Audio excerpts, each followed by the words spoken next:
morning, good afternoon, and good evening to everyone joining us from around the world today.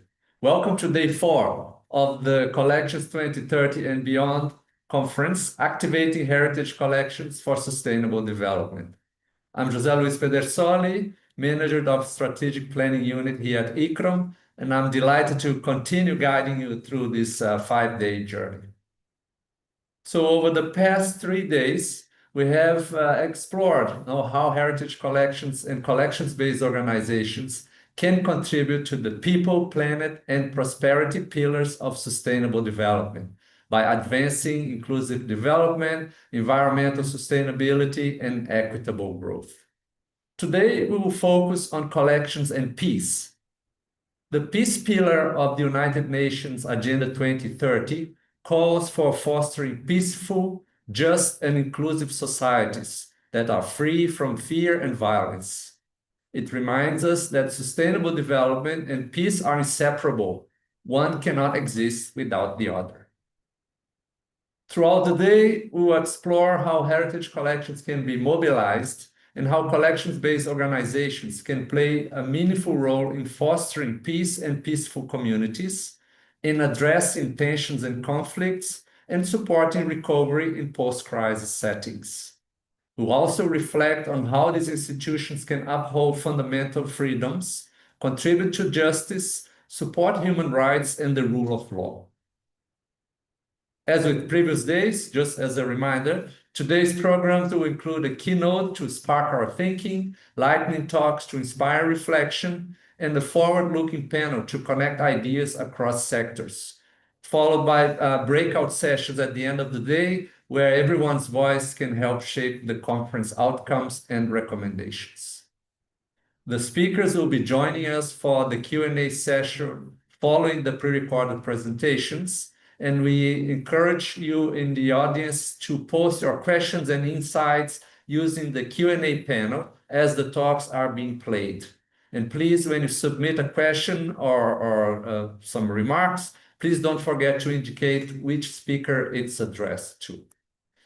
The panel and the breakout discussions will be held live, and they will offer also valuable opportunities for real-time dialogue, collaboration, and co-creation.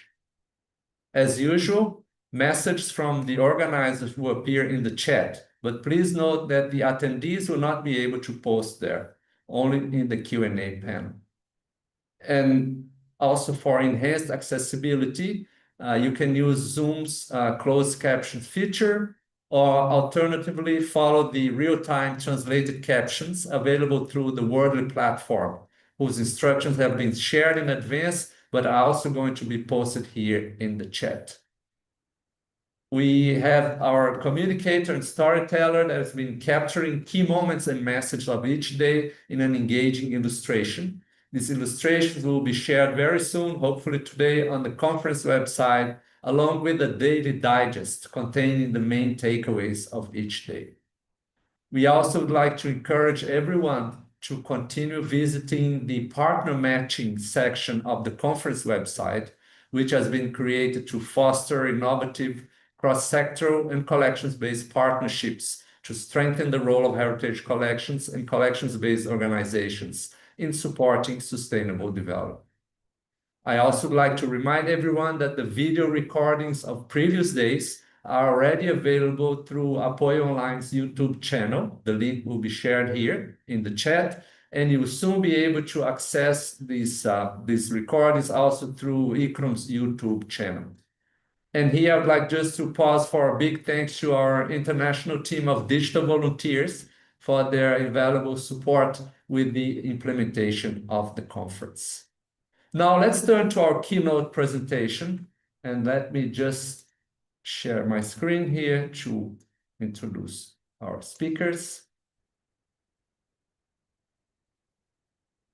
So today for the keynote, we are very pleased to have Mr. Pradeep Vagal, Chief Economic, Social, and Cultural Rights Section of the Office of the United Nations High Commissioner for Human Rights.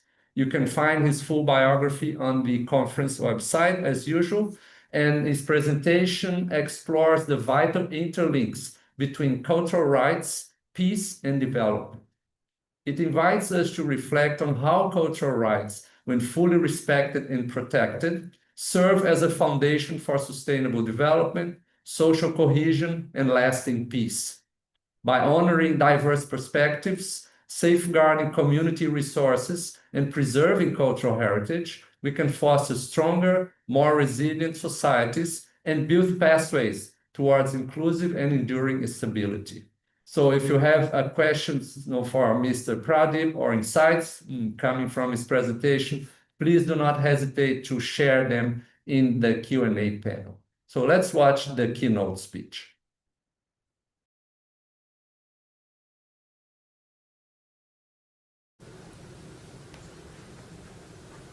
Dear panelists, colleagues, and friends, my name is Pradip Wagle. I am delighted to deliver keynote speech at this event on Collections 2030 and beyond, activating heritage collections for sustainable development through cross-sector partnership. It is a great pleasure to be able to share the perspective of the Office of the High Commissioner for Human Rights at a time when the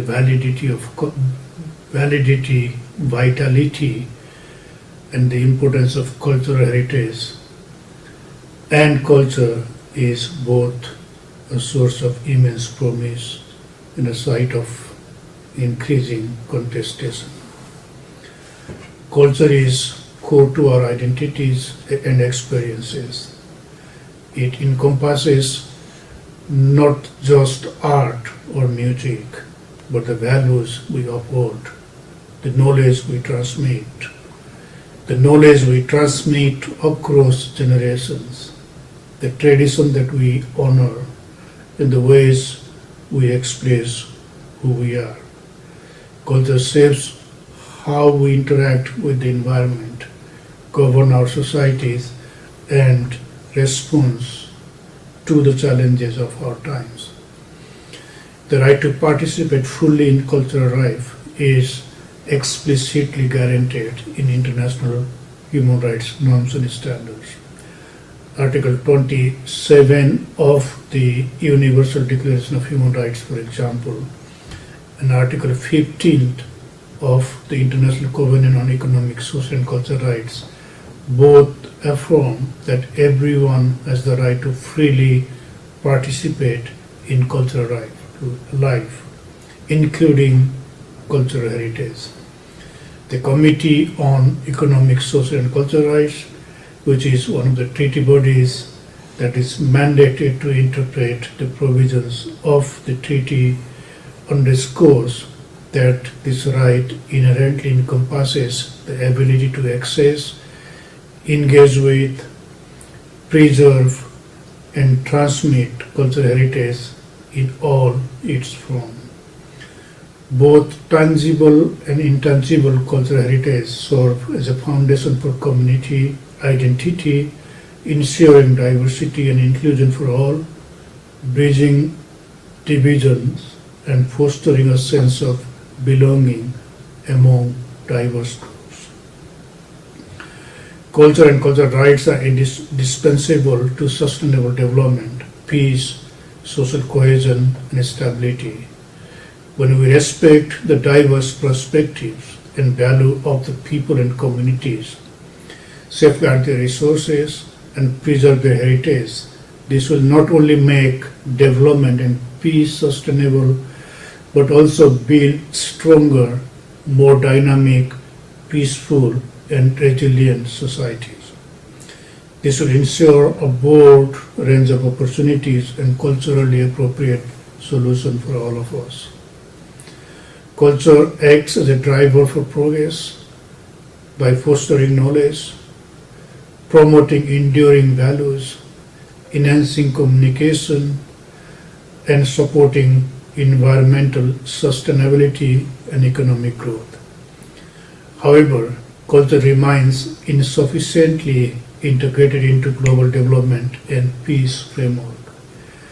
Recognizing this gap, member states in the Pact of the Future I've explicitly called for placing culture at the center of economic, social, and environmental development policies, and for adequate public investment in the protection and promotion of culture. Heritage collection held in museums, libraries, archives, and community spaces are much more than reminders of a community's shared history and identity. They are vital tools for dialogue, safekeeping evidence, and enabling truth seeking. In post conflict settings, they play a crucial role in healing and restoring social cohesion and rebuilding trust among community members. Safeguarding heritage provide neutral space for dialogue where individuals can resolve disputes, rebuild trust, and promote healing, particularly in areas marked by conflict or social fragmentation.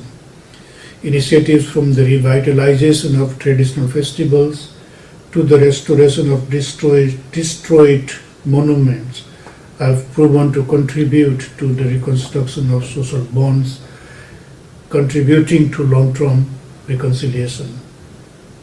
However, cultural heritage is not immune to instrumentalization. It has often been exploited to promote and justify exclusion and discrimination, or to fuel nationalist ideologies, and sometimes incite conflicts.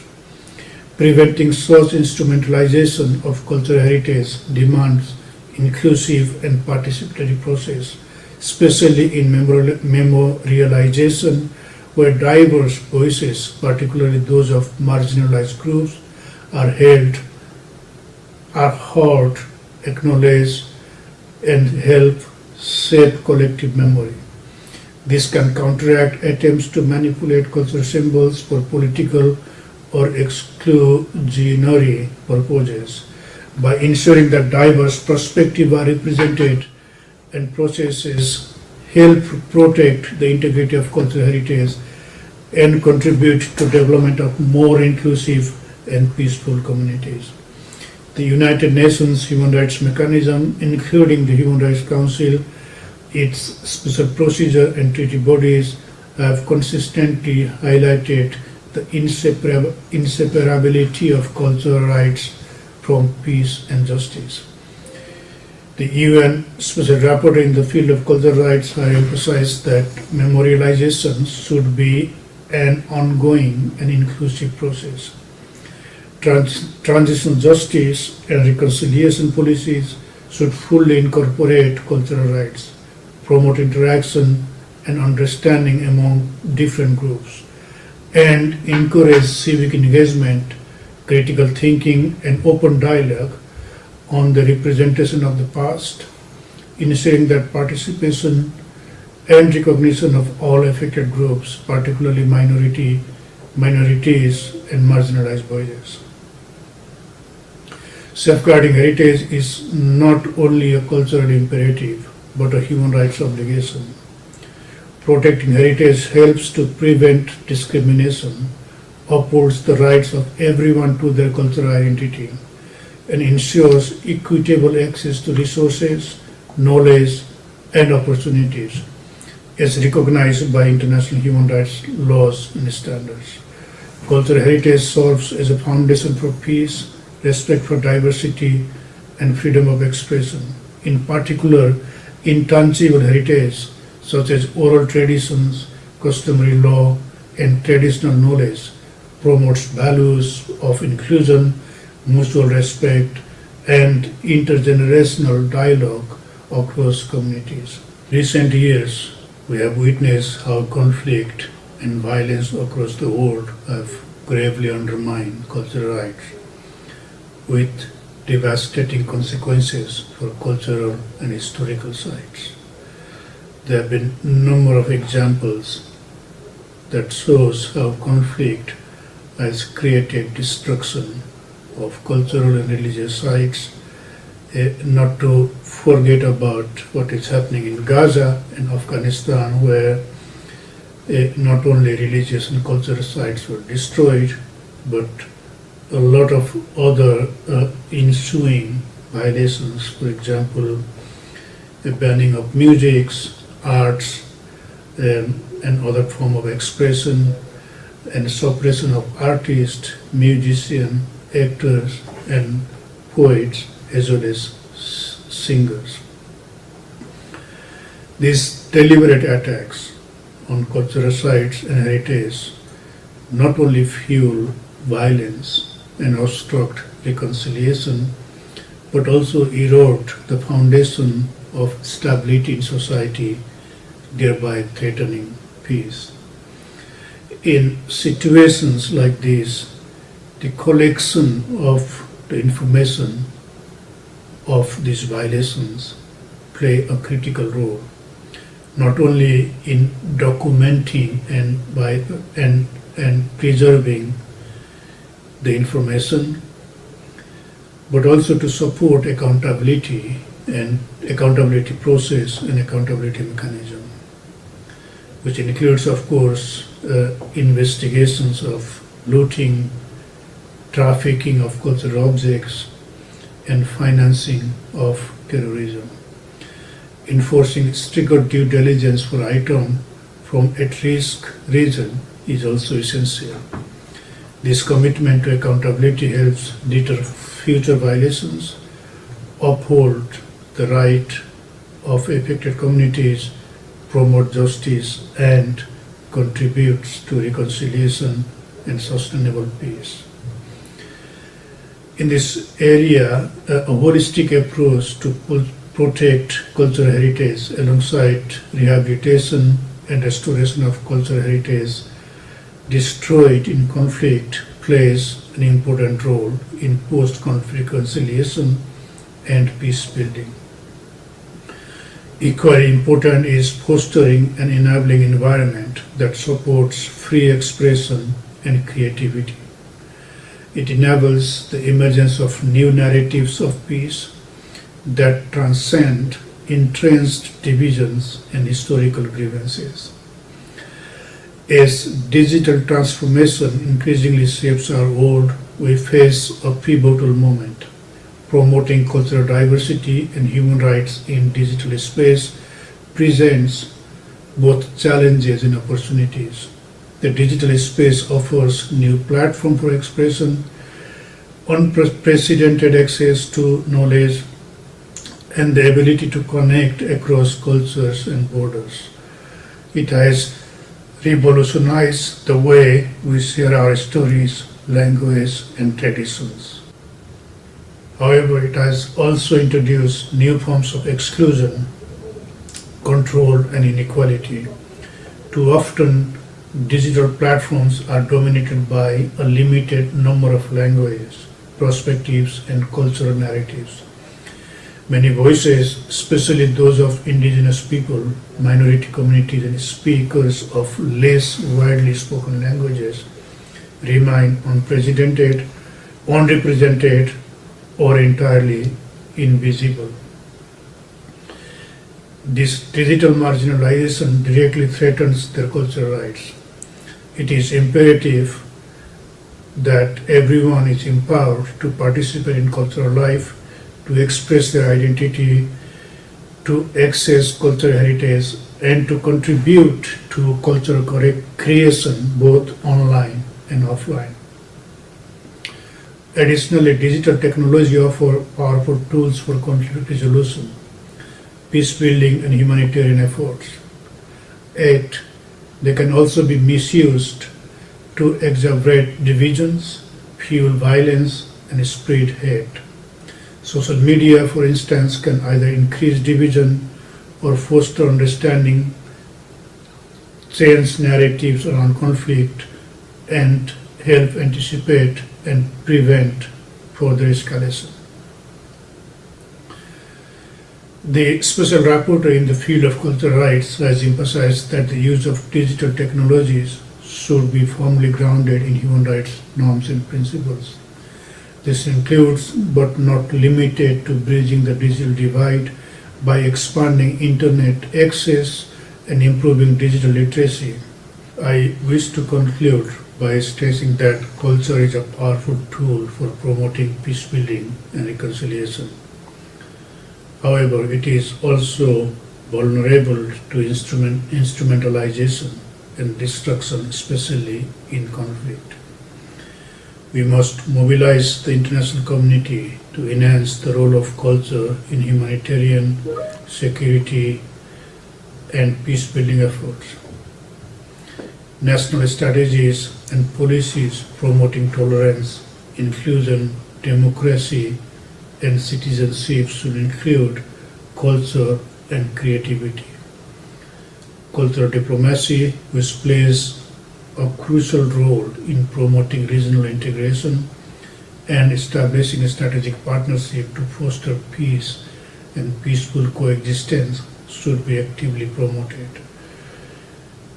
Democratic processes should be reinforced to help prevent the exploitation of heritage for diverse purposes, while critical thinking and historical literacy should be promoted to help individuals recognize propagandas, resist hate speech, and appreciate diversity and inclusion. We look forward to strengthening our collective efforts to advance sustainable peace and development, and to working together with you to promote and protect culture and all human rights. Thank you so much. Big thanks to Mr. Wago for the insightful keynote and for setting the tone for today's conversations. Now we move on to our lightning talks, and allow me to briefly introduce our speakers today. So we'll start with Suhyang Kri, who is the Executive Director of Women Peacemakers in Cambodia. Then we'll have a lightning talk by Inga Surgunte, who's the Head of Sustainable Development Projects at the Latvian Museum Association. Then we'll move on to Sultan Ali, who's the founder of the Mountain Heritage Archives in Pakistan. Then the next lightning talk will be delivered by Ryan Jeremiah Donato Kwam, who's full-time faculty and coordinator at Graduate Legal Studies at Institute Ateneo de Manila University in the Philippines. Then we'll move on to Paulin Regnard, who is an independent consultant with lots of experience in peace building and governance, who will share with us his on-the-ground experience. And then we'll conclude the lightning talks today with Natalie Maguire, who is curator, social history, and community engagement at the Barbados Museum and Historical Society. So a big welcome to our speakers. We look forward to continuing the conversation with them. And please, just a reminder, as we play the presentations, if you have any questions or reactions to the presentations, please share them in the Q&A box so that we will take them up when we go live with the speakers. So let's watch the first lightning talk.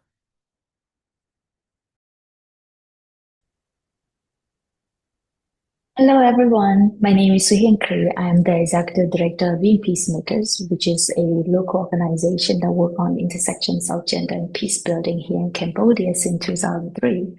So it's such a privilege to be part of these important conversations on the future of collections and their role in shaping a more peaceful world.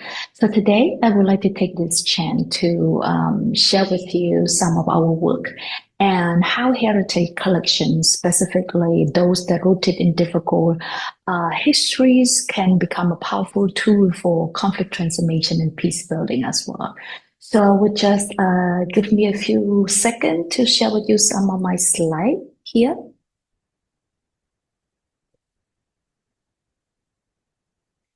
So today I would like to share with you the role of collections in peace building and conflict transformations here in Cambodia through the work of WPM. So at WPM, one of our program is on peace and conflict transformations, and we focus on the intersections of resilience, inclusions, and violence preventions. Our mission is to support the empowerment of women and youth transform conflict, and prevent violence by providing creative tools and space for dialogue, deeper understanding, and strategic interventions on the issues of gender and peace building. So one of the most transformative tools we use in this work is heritage collections as well. So this work, as you know, directly contributing to the Sustainable Development Goal 16, which call for the promotions of peaceful and inclusive societies, access to justice for all, and building of effective, accountable institutions. Heritage collections, when used intentionally, can definitely support all these aims as well. In Cambodia, our histories is marked by deep trauma, particularly the legacy of the genocidal Khmer Rouge regime. But within that painful past, it also lies a potential for healing and transformations as well. We believe that collections, whether in a form of museums, genocide memorials, or community centers, can help us deal with the past violence, engage in transformational dialogue, and build bridges across generations as well. For instance, in one of our work recently on Women, Peace and Security's activator program, we engage with young generation, particularly in organizing an exposure visit to the genocide memorial site and Cambodia Peace Gallery, for example, in Battambang province, where the young participant learn for the first time about the past in that community, dialogue with the survivors, and reflect upon their role and commitment to never again and peace building as well. So these collection sites are not just a repository of artifacts, but it also a space for reflections, learning, and connections as well. So during these visits, we facilitated an intergenerational dialogue between the youth and the survivor of the Khmer Rouge region. And this conversation had helped to bridge generational trauma and foster empathy and acknowledgement as well. So most importantly, it also helped the youth to revisit their roles and commitment to peace and security. These heritage collections later then become a living space for transformation. In another initiative of us in WPM entitled The History of the Future, we brought together 12 young Cambodians from diverse ethnic backgrounds to explore how the historical narrative shape identity, belonging, and inter-ethnic relation today. So we use our homegrown methodologies and conflict transformation approach called facilitative listening design, FLD, where participants conducted field research in ethnic minority communities, listen to unheard voices in that community, and engage with community memories, many of which are preserved in local collections and oral history. And these participants didn't stop there at just only listening. They also co-created the analysis and also producing short videos with that community using storytelling and therapeutic arts to process post-generational trauma and reclaim narratives as well. These initiatives show us that collections are not just about the past. They are also tools for shaping the future, especially when young generations are empowered to engage with them critically and creatively. So what are the key takeaways from this example that we can learn that heritage collection can also become a powerful tools in peace building and conflict transformations? I think firstly would be it helped to preserve memory because it's also ensuring the lessons of the past are not forgotten. And secondly, I think that they also can create safe space for dialogue and reflections among those involved, where conversations, which is both sensitive and also difficult sometimes as well, can happen with care. And last but not least, they can amplify voices of those marginalized groups by reminding us that peace is not just an ideal, but also a practice rooted in shared stories. And specifically, because of that, it's also inspire actions as well. So then it can help us to collectively ensure never again and transform conflict that either happening now or in the future. So in this way, collection become not only a cultural assets, but also a civic engagement tool that's supporting dialogue, inclusions, and strengthenings of institutions from the ground up as well. So as we're looking forward to 2030 and beyond, I think it's really important for all of us to reimagine heritage collection, not just an archive of histories, but also as a local resources for peace as well. I hope we can continue to invest in inclusive curations and community-led programming, and particularly in transforming memories and into a movement for change. So thank you so much for listening and for especially believing in the power of collection to be a more peaceful world. Big thanks to Yang for the inspiring presentation, and we look forward to continue the conversation with her in the Q&A session.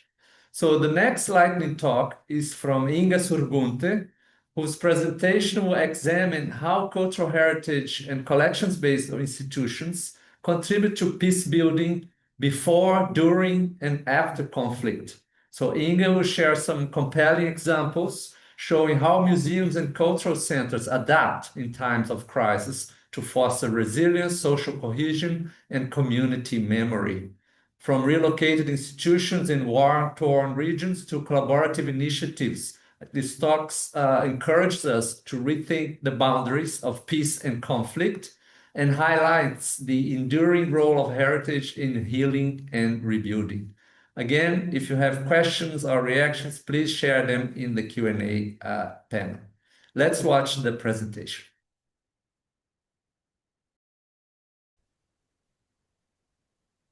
Good morning, good afternoon, good evening, depending on where you are. Greetings from Riga, Latvia. My name is Inga Surgunte, and it is my honor to share perspectives of the Latvian Museum Association on heritage, collection-based institutions, and peace building. Heritage plays a vital role before, during, and after conflicts, and this was emphasized in UNESCO's thematic program Heritage for Peace, issued to mark the 70th anniversary of the Hague Convention. Since 2022, heritage professionals in countries neighboring Ukraine have been acutely reminded of this role. In 2025, we joined forces to organize the conference Localizing SDGs through Museums and Libraries, which focused on the fundamental prerequisite of sustainable development, peace. The event brought together professionals from Latvia, Lithuania, Estonia, Moldova, Georgia, and Ukraine. And please allow me to share 3 inspiring case studies presented at this conference. In terms of peacekeeping and conflict prevention, the Latvian Museum Association's project, We for Our Community, trained GLAM sector specialists to work more effectively with local communities. An open call for initiatives followed, resulting in 3 remarkable projects.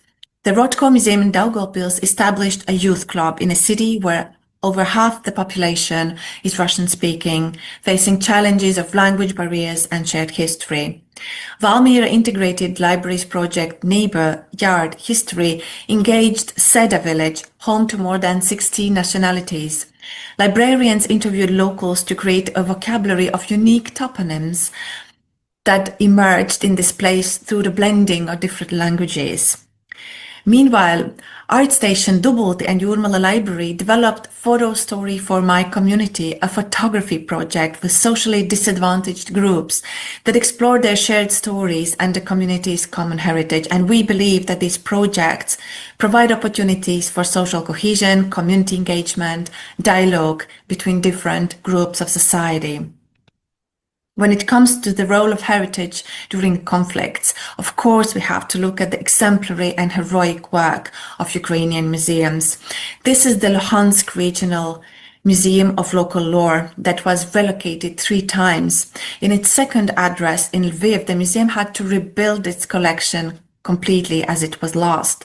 They worked with local communities, including war veterans, providing opportunity to safeguard the historical memory of the war, to safeguard their heritage and identity that is being deliberately destroyed. The museum became a place for commemoration, which is an important step towards transitional justice. It is also a space for healing and mourning for local people. Museums of Georgia offer powerful examples in supporting post-conflict recovery. The Ivanishvili House Museum was originally located in the area historically known as Samachablo, which, since 2008, has been under the control of the de facto authorities of South Ossetia.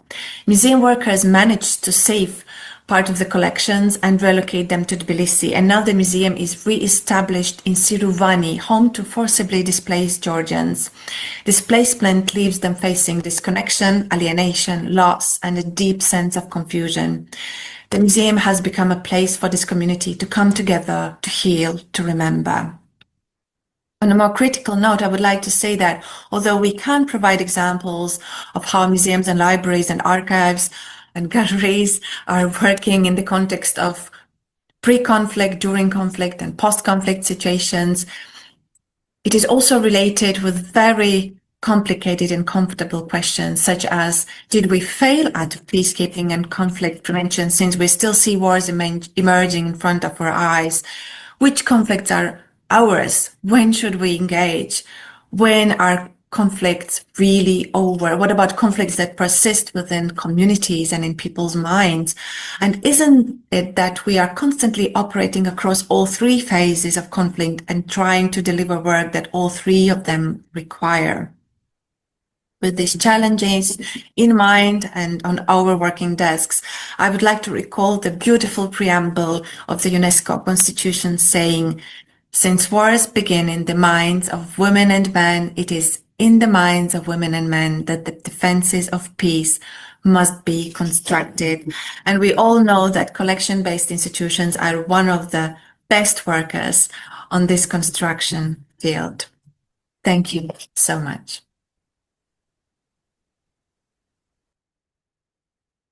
Thanks, Inga, for that presentation. Looking forward to the conversation afterwards.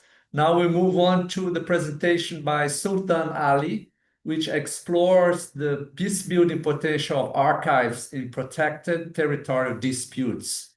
In regions where history is deeply politicized and memory institutions face constant threats, we will hear how small community-run archives can foster dialogue, preserve indigenous knowledge, and offer creative tools for reconciliation.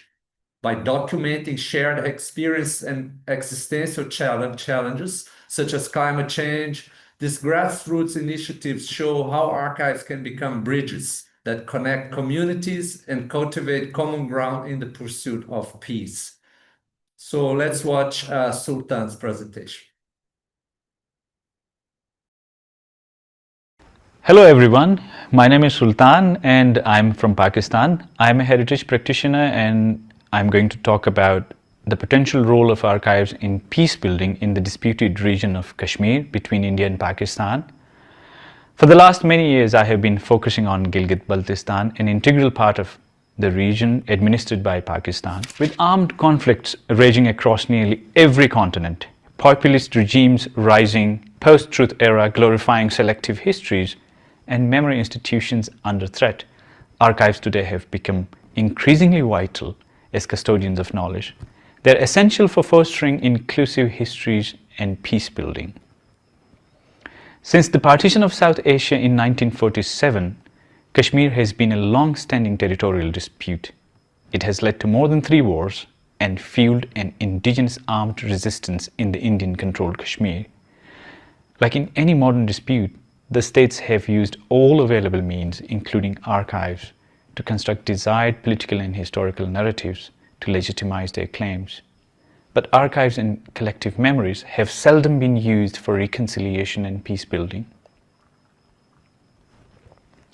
Most archives, public or private, are primarily based in urban centers of India and Pakistan.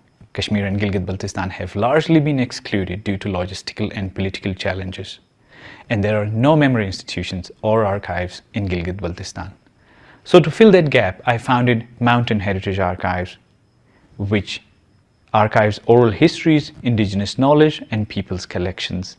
While the project originally aimed to expand beyond Gilgit-Baltistan and even beyond Kashmir, however, given the current volatile situation, it seems unlikely.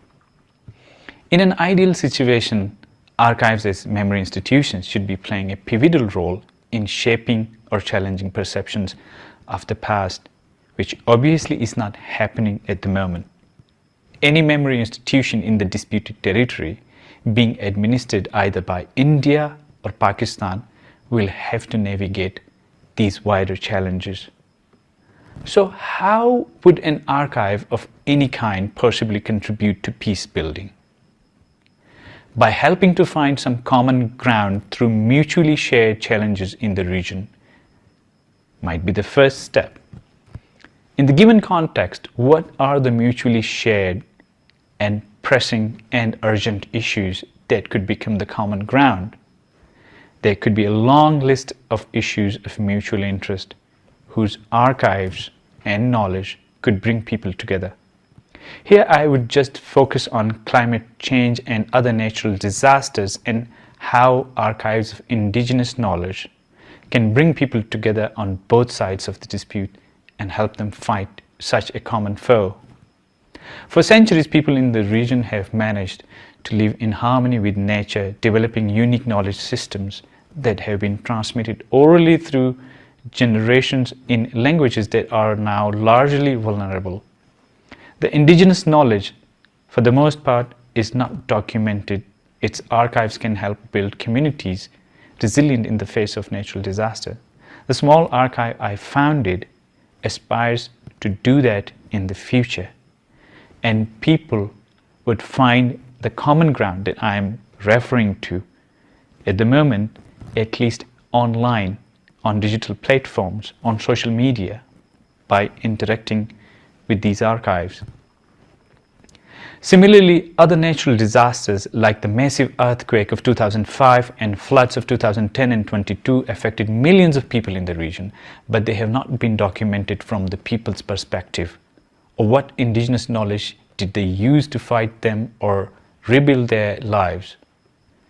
Their stories have not been archived. I also believe a shared tragedy has the power to help us transcend imposed and manufactured religious and political biases and evoke a deeper sense of empathy for each other. Other than deepening empathy, an accessible archive of people's stories who have been fighting these disasters with limited resources can significantly aid to the existing knowledge on how humans could manage them by combining traditional and modern knowledge and tools. Community-run archives like the Mountain Heritage Archives across the region could build partnerships and networks to help find common ground, share knowledge, build empathy, and contribute to peace building. In the words of David Lamott, peacemaking is not an effort to eliminate conflict. Peacemaking is the art of approaching conflict in ways that are constructive rather than destructive. So inclusive and accessible archives and memory institutions can foster discourses and dialogue that may potentially lead to peace, or at the very least bring people together to discuss issues that are otherwise difficult to confront or issues of mutual interest.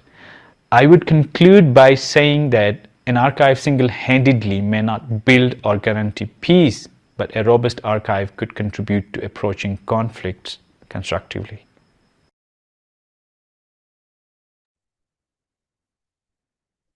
Thanks to Sultan, who will be joining us shortly for the Q&A live.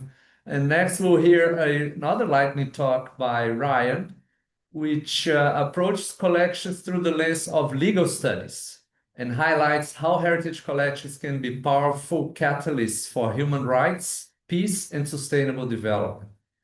In the face of global challenges, from climate change to inequality and conflict, the presentation explores how museums, libraries, archives, and other types of collections-based organization offer space for reflection, education, and collective memory. By engaging with the past to inform the present and shape the future, these institutions can help advance the SDGs and foster inclusive, solution-oriented partnerships that can transform collections into active agents of change. Let's watch the lightning talk.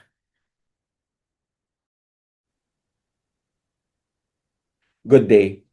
As an educator, formator, and advocate, a question I often ask is, how do you see yourself 5 to 10 years from now? This prompts people to take a look at what they have achieved so far and what they aim to do in the future. But today I ask, how do you see the world 5 to 10 years from now? This is a question that underpins global efforts towards peace, human rights, justice, and sustainable development. It is the same question posed at major international gatherings, such as the SDG summits, where world leaders reflect on our shared progress, or the lack thereof. Through the Sustainable Development Goals, we have set goalposts not just as nations, but as a global community on the kind of world we want to live in, and later on, leave behind. Among these goals is SDG 16, which is about promoting peaceful and inclusive societies and access to justice for all. The SDG report shows the following data in relation to SDG 16. The 2023 SDG Summit has delivered a sobering message. Despite notable progress, the pace of global action remains woefully inadequate to secure our well-being and that of our planet. We are simply not moving fast enough. Systemic challenges such as inequality, the climate crisis, conflict, and social fragmentation have considerably slowed down the attainment of the SDGs. In this complex and fragile global landscape, peace emerges not just as an aspirational ideal, but as an essential foundation for sustainable development. Without peace, human rights, justice, education, and equitable opportunities, the SDGs will remain elusive. It is in this context that heritage collections in museums, libraries, and archives can play a pivotal role. Through heritage collections, we can reflect on the past, assess the present, and envision the future all at the same time. Heritage collections allow us to view history, cultural identity, existing conditions, and even our own ideals. For instance, through artworks, artists channel their ideas and hope that others will see or feel them too. These can be useful tools for peace and human rights work. Artwork showing unity of communities or times of peace after crises in history can inspire the idea of peace building. Meanwhile, museums have varied collections. These serve not only heritage purposes but can awaken the minds of people as to how sustainability developed over time. They also serve to memorialize gross violations of human rights so we do not forget. Finally, libraries contain limitless information and references. Specific to human rights, the information may be used as secondary evidence in investigations and cases in some forums. These collections also serve to teach so we avoid revisionism. Similar to museums, libraries serve as hubs for memorialization and education so we do not repeat the horrors of the past and so we can chart a better way forward, fully informed of our collective history. The only challenge is to get more people to actually visit them and read the books and check out the archives. Heritage collections need to be more accessible to the public. Two things come to mind. In this digital age, libraries, museums, and archives and similar institutions need to step up in taking space in the digital world in order to reach a wider audience, especially the younger ones. Another access consideration, I think, is about making these places safe and inclusive. More than just being zones for free expression for everyone, transforming them into safe and inclusive spaces for all allows them to better educate about and preserve culture and history. We have the resources to utilize heritage collections to preserve history and cultural identity. This empowers communities to be informed of their heritage and allows legislators and international organizations and agencies to use them for policy making. As catalysts for the attainment of the SDGs, various sectors should come together to build inclusive and interdisciplinary partnerships that use heritage collections for education, community engagement, and institutional resilience. Collections are not just dormant sources of history or cultural memory. They allow us to see the silver lining and are potential solution oriented assets for our world's sustainable development goals. Thank you. Thank you, Ryan, for the presentation. So we look forward to continue the conversation with you also in the Q&A session. So the next lightning talk by Paulin Reynard offers a field-based perspective on peace building and governance in crisis and post-crisis settings, focusing on what happens when heritage collections are missing or inaccessible. Drawing on practical experience in fragile environments, Paulin explores how the absence of institutional memory and shared cultural reference points can hinder efforts to rebuild civic trust, legitimacy, and social cohesion. So the talk invites a cross-sector dialogue on the typically overlooked role of collections in fostering inclusion, participation, and long-term recovery. Let's watch it.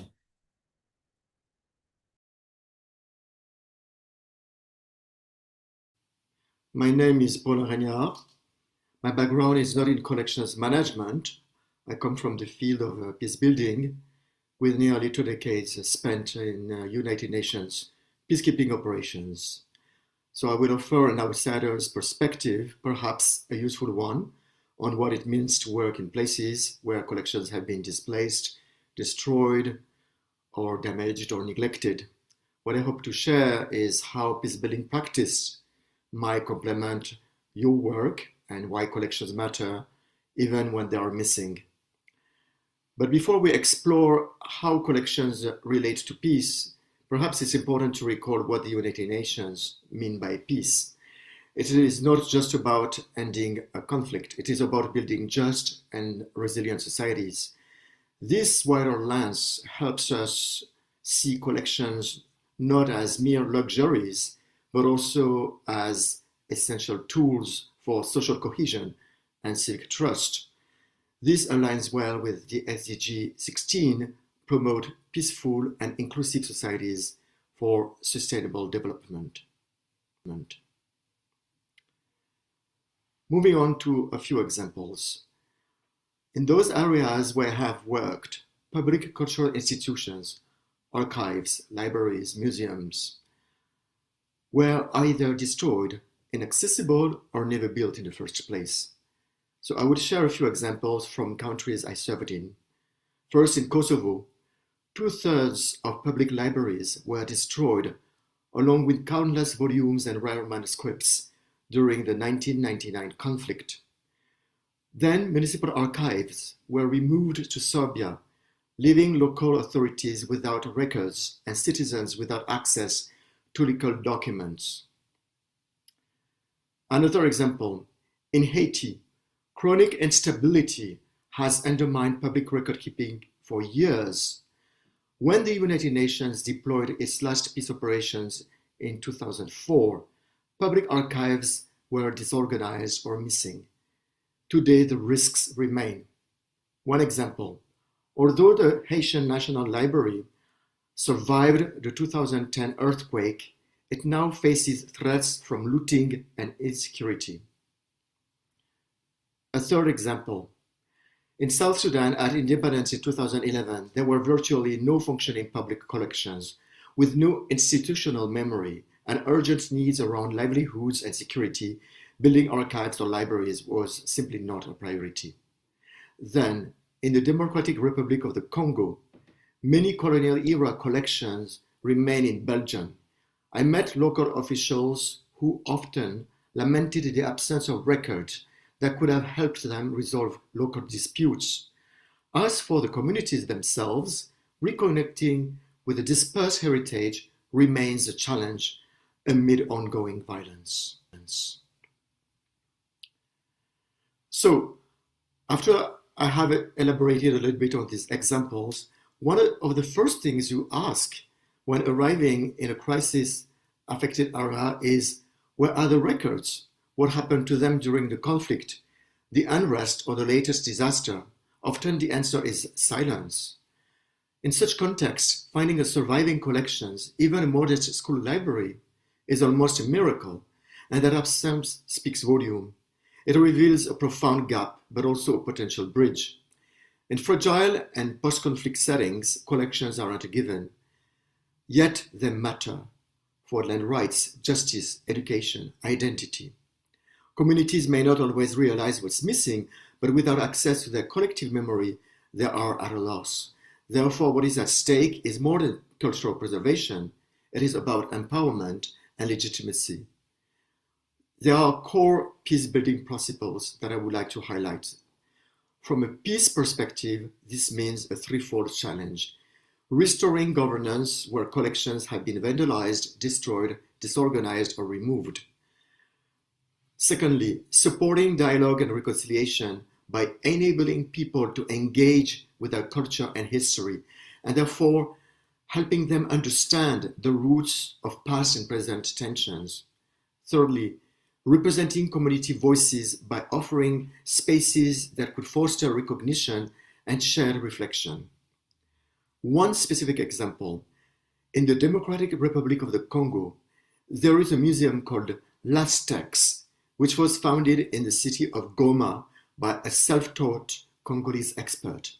This museum showcases the country's underground wealth in the conflict-affected region.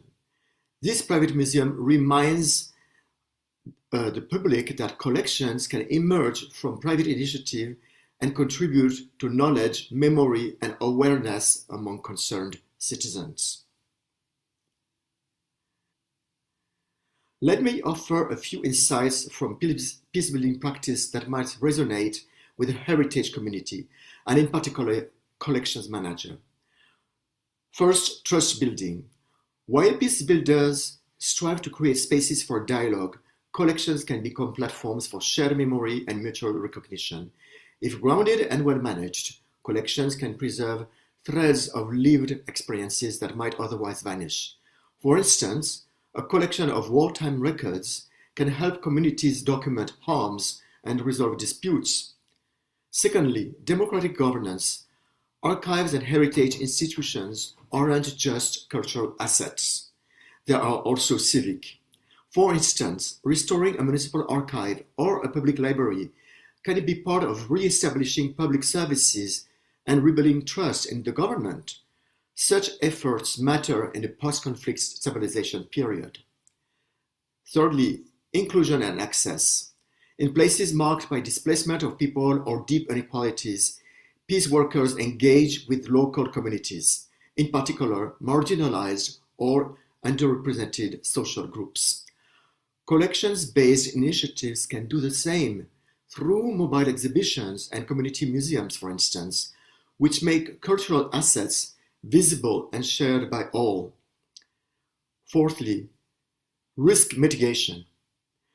Peace building and conflict resolution specialists routinely use conflict analysis, stakeholder mapping, contingency planning, and risk assessments.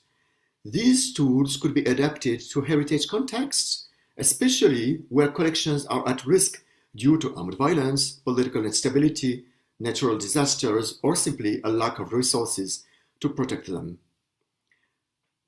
To conclude, if we want collections to matter in crisis and conflict-affected settings, and also be relevant to Sustainable Development Goals, we must first recognize the barriers: poverty, insecurity, damaged infrastructures, but we must also acknowledge the potential they hold.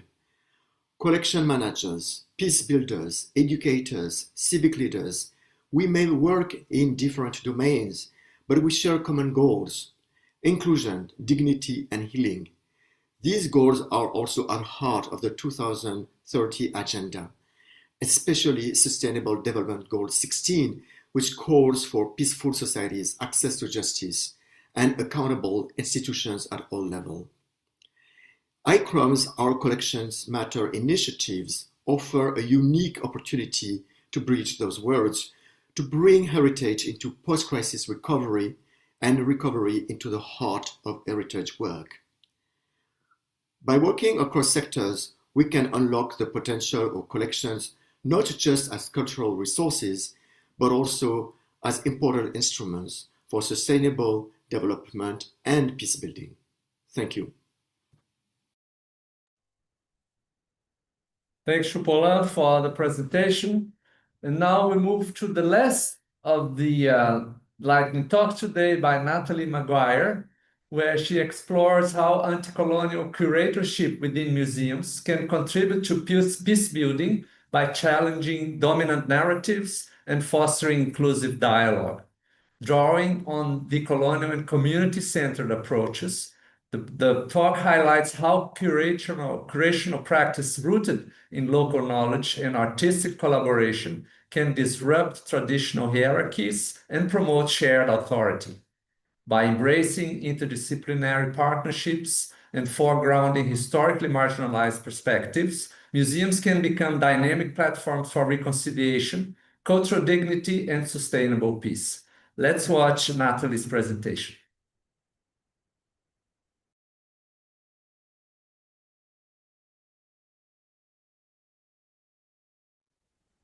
Good day, and sincere thanks to ICROM and the organizers for this opportunity to contribute to this vital conversation on how decolonization efforts in museums can foster peace.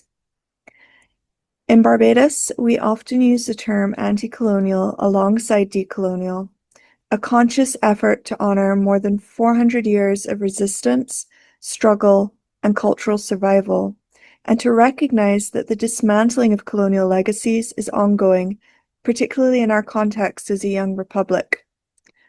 Peace building through heritage work in Barbados often takes root in the arts. Artists have long been at the forefront of anti-colonial expression, whether through calypso, poetry, performance, and visual arts, and this continues today in how they engage with museums and sites of memory.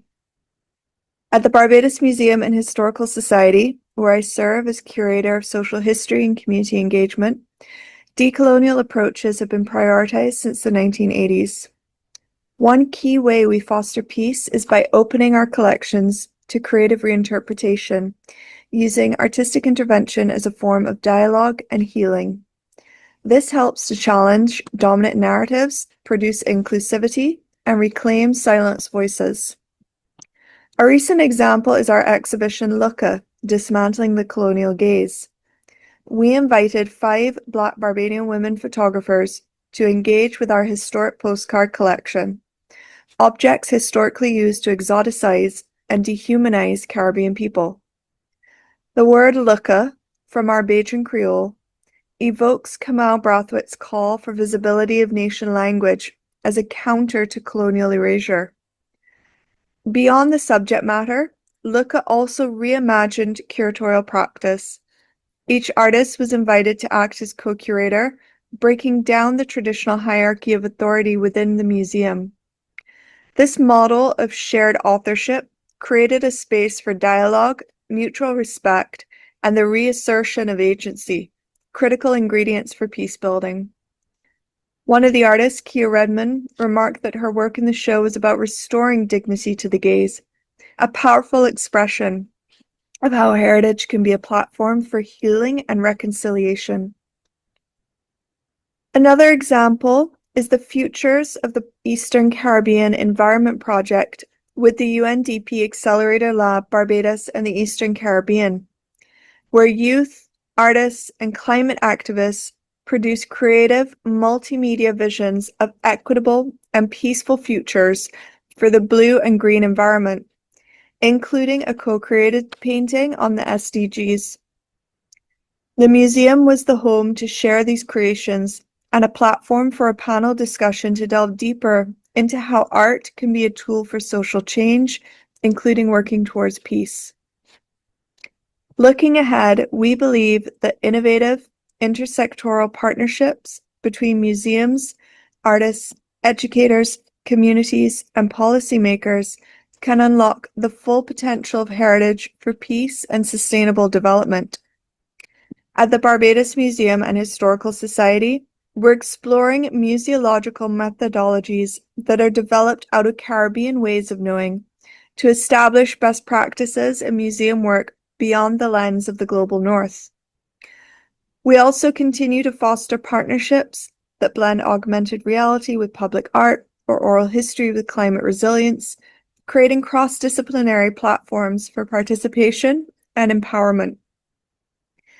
To conclude, while decolonization is an ongoing process, our experience shows that when museums act as inclusive spaces of dialogue, they can work towards becoming powerful agents of peace.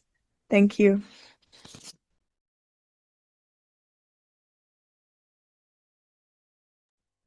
Thanks, big thanks to Natalie and to all our speakers. So I'll now like to invite our speakers to join us live for the Q&A session. So if you could please switch on your cameras and microphone. Pradeep, Suyang, Inga, Sultan, Ryan, and Polan.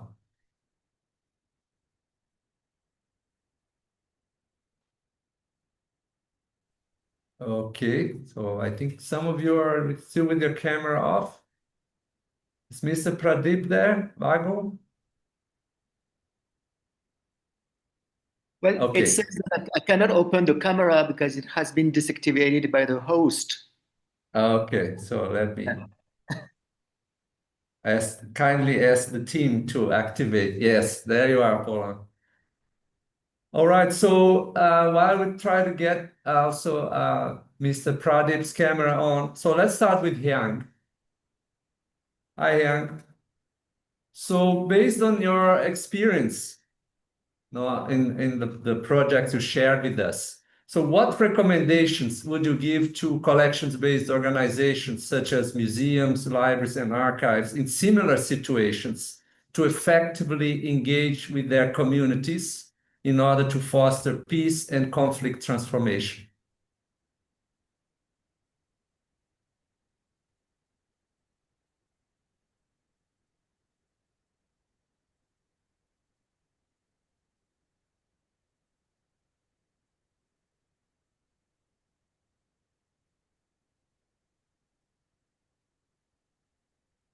Shall I repeat the question, Soo-Young?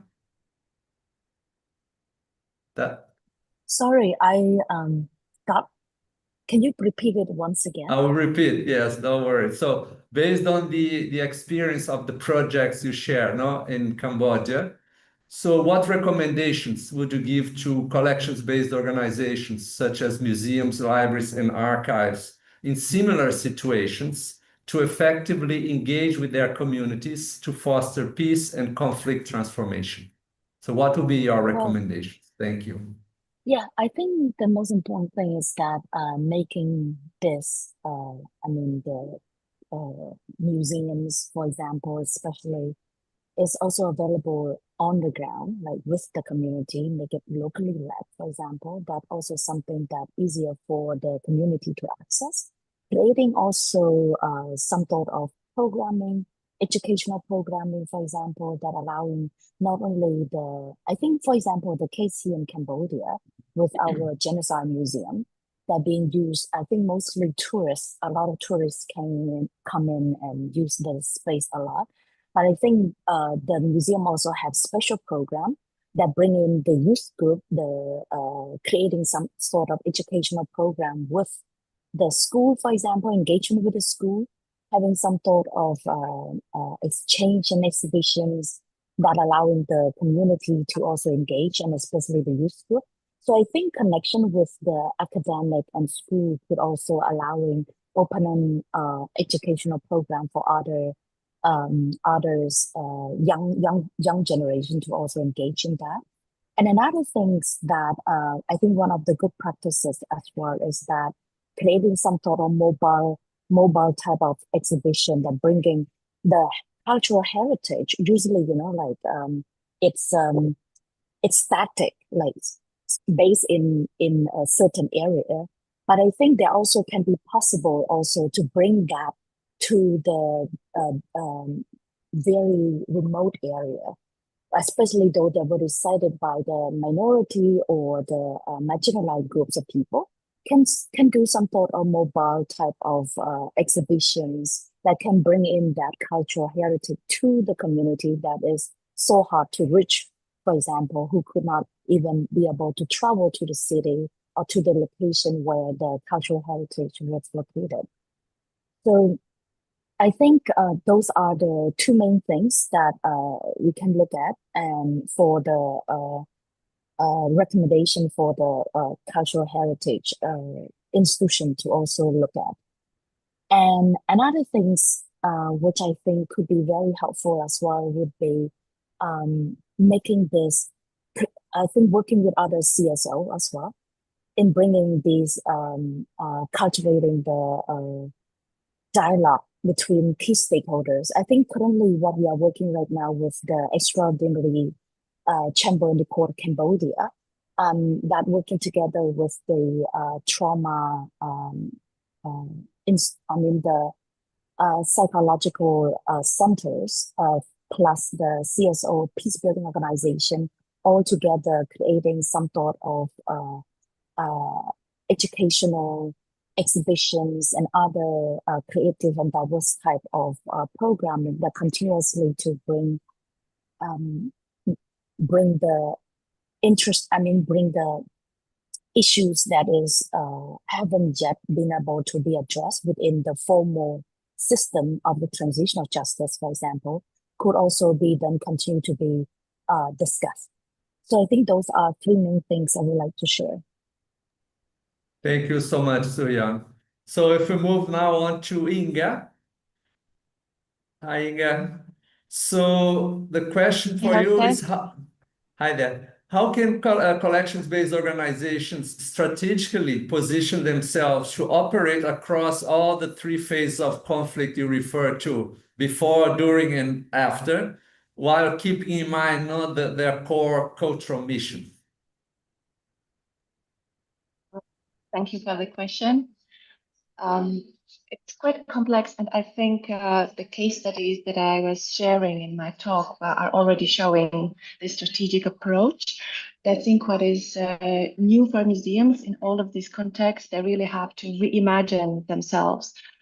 In the most radical example, the Ukrainian museum I was talking about, they also have to reimagine their collection, not only their activities and functions, but also their collection. So really like rethinking the very basis of the museum, starting from collection, going to research, to audiences, to interpretation, communication. And I think this is the new reality for us, engaging with peace building through museums, really seeing that museums, instead of being seen as very stable, full of authority kind of organizations, are becoming, are actually starting to operate at the same level as their communities and going with their communities the whole path.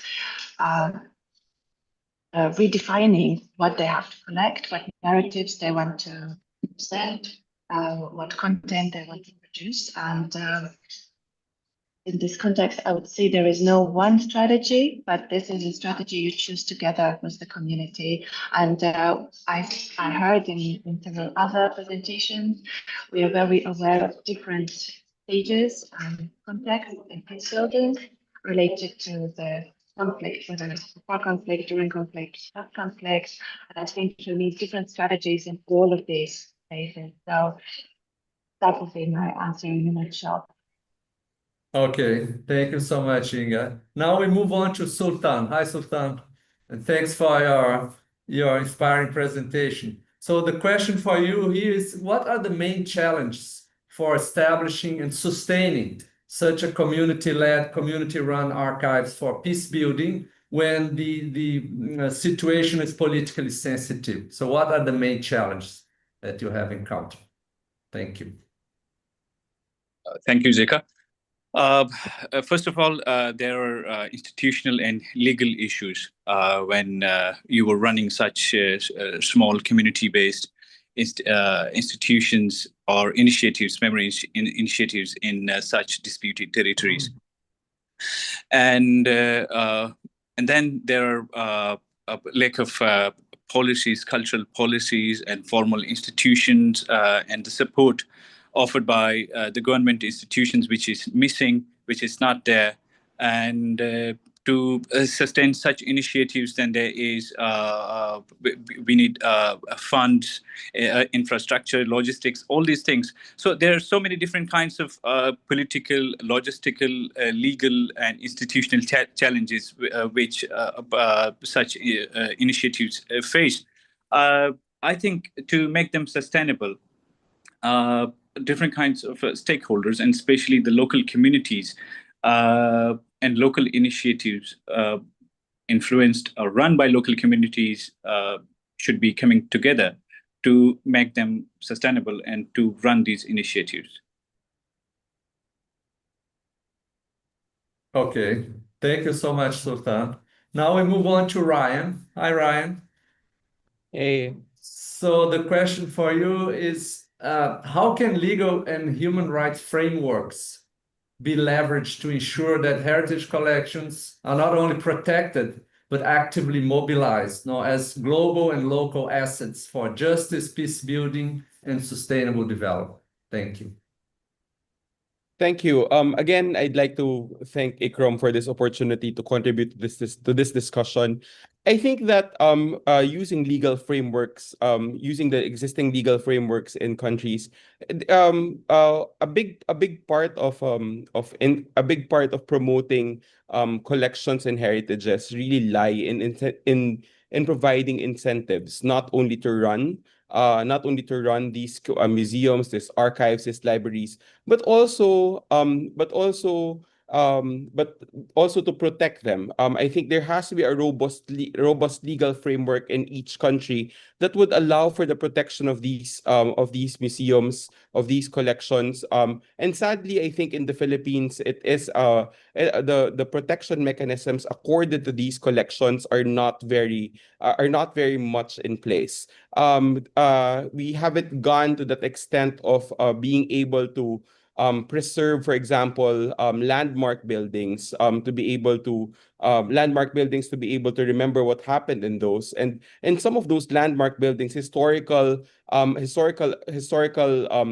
events, including abuses during the martial law era, during the Second World War, actually happened. Whenever I go to different parts of the world, I find myself being envious at how some of these structures have been properly preserved. So I think that the legal framework has to be put in place, not just in the Philippines, but in different countries, in order to preserve these heritage collections.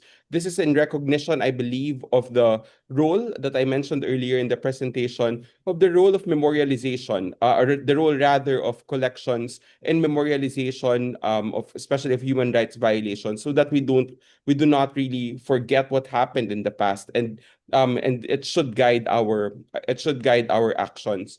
Probably what we fail to connect at this point, and especially in relation to human rights lawyering, is how this memorialization is actually part of remedies for gross violations of human rights. So in terms of human rights abuses and human rights laws, it could be part of it. It could be the strengthening of laws that protect heritage collections should be part of it, because the memorialization, I'd always say, is part of the non-monetary compensation that human rights victims should be given. Thank you. Thank you so much, Ryan. Now we move on to Polan. Hi, Polan. Hello. So the question for you is based on your experience on the ground, in fragile and post-conflict settings where collections are missing or have been destroyed. So what practical steps can peace builders take to rebuild trust and civic memory in places where collections have been misplaced or destroyed, and how big a priority that is in your experience? Thank you. Well, thank you for the question. Indeed, the question of rebuilding trust is at the heart of peace building, and you have to remember that in places where peace remains to be strengthened, usually you have situations where people feel aggrieved, where the rights are currently are usually not always respected, where you have also situations of discriminations, issues of access to services, etc., and generally also a lack of confidence in the capacities of the institutions to provide peace and security and development. So these are very complex environments, and where everything is practically like a priority.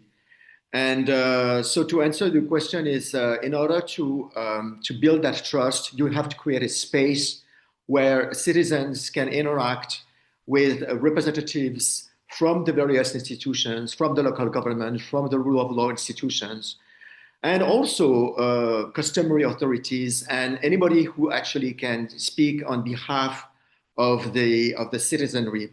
And in that regard, collections institutions and in general heritage institutions can play a role by providing a roof, by offering a space where these various stakeholders can meet safely and engage into a constructive dialogue. I mean, to give you a couple of a very basic example, it's like, for example, I remember that in my early days in the Balkans, is like walking through a dilapidated local library where there was nothing left standing. We actually found a venue where we could bring the communities together, and when they actually ceased, they stopped all this posturing, and it was actually in that dilapidated building that actually they resumed the dialogue.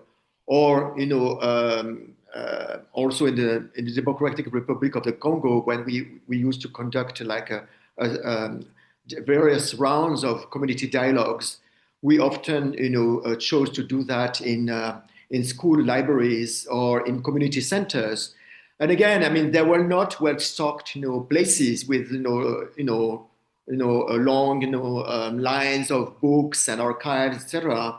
But at least they were like seen as places of not only of safety, but also of knowledge and continuity, where everything else has kind of crumbled. They were left standing, and somehow it provided a sense of safety to people. So where peace builders can play a role is by identifying these places, speaking to the people who are in charge of such places, whether they are like community centers, school libraries, information centers, archives, etc., and agree on how they could be used actually to bring, once again, the people and their representatives together under the same roof and start having this conversation. Because at the end of the day, when it comes to building trust, there are not different recipes. You have to already listen to what people say about their needs, and the needs are endless. So the starting point, I would say, to recap, for let's say public institutions and heritage organizations is start with people needs. Try to find out what are these concrete needs, whether these are in terms of security, in terms of cultural recognition, in terms of rights, in terms of livelihoods. Start with a needs-based approach, and then you can start building the trust from there. Thank you, Paula. Now we move on to Natalie. Hi, Natalie. So Hi. question here for you is, how can decolonization efforts move beyond symbolic representation to drive structural change within heritage institutions and the communities they serve? Thank you. Thanks, Jose. That's a great question. And I just want to reiterate the fellow speakers that have joined us today and thanking you for this invitation to be a part of this very important and timely conference. So I'm going to speak from a very specific context and from a very kind of specific approach that we've been experimenting with here in the Caribbean, in Barbados. And we find that when institutions are looking to take decolonization or anti-colonial efforts further than just, I think you had used the term surface level or symbolic.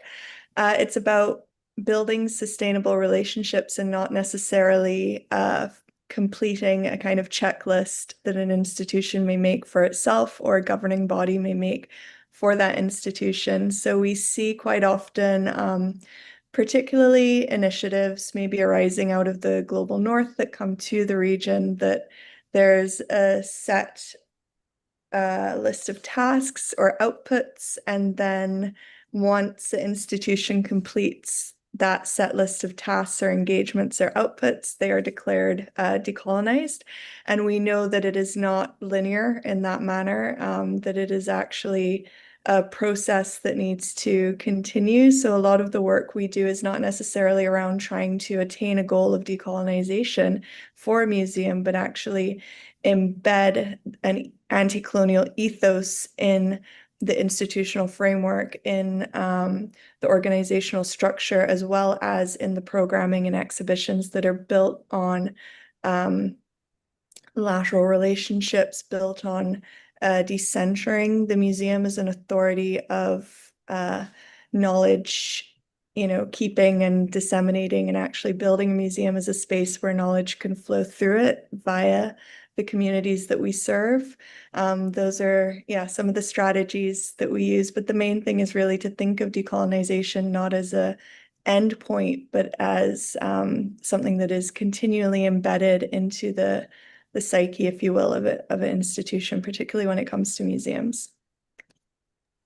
Great, thank you so much. I saw Inga thumbing up. Inga, would you like to add anything or to react to Natalie's response? Yeah, it spoke to me really a lot, this awareness of museums to be aware that a new role is required from our side. It's not anymore authoritarian kind of knowledge keeping or communication, but it's a lot about listening. And as I said, the strategy maybe is to change the strategy in this new context. Thank you. So it seems that we lost Mr. Vago. So, and also since we are running a little bit behind schedule, so at this point, I want to thank our speakers. Heartfelt thanks for your insightful presentations and for the conversation here. Much appreciated. And we'll have a short break. So let's say 5 minutes break, and then we'll resume here with the live intersectoral panel. Thank you so much. Thank you. Thanks.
Okay, so welcome back, everyone, for the intersectoral panel, which opens a forward-looking conversation on the role of collections and collections-based organizations in advancing sustainable development, with a particular focus on the peace dimension of sustainable development that asks for peaceful, just, and inclusive societies that are free from fear and violence.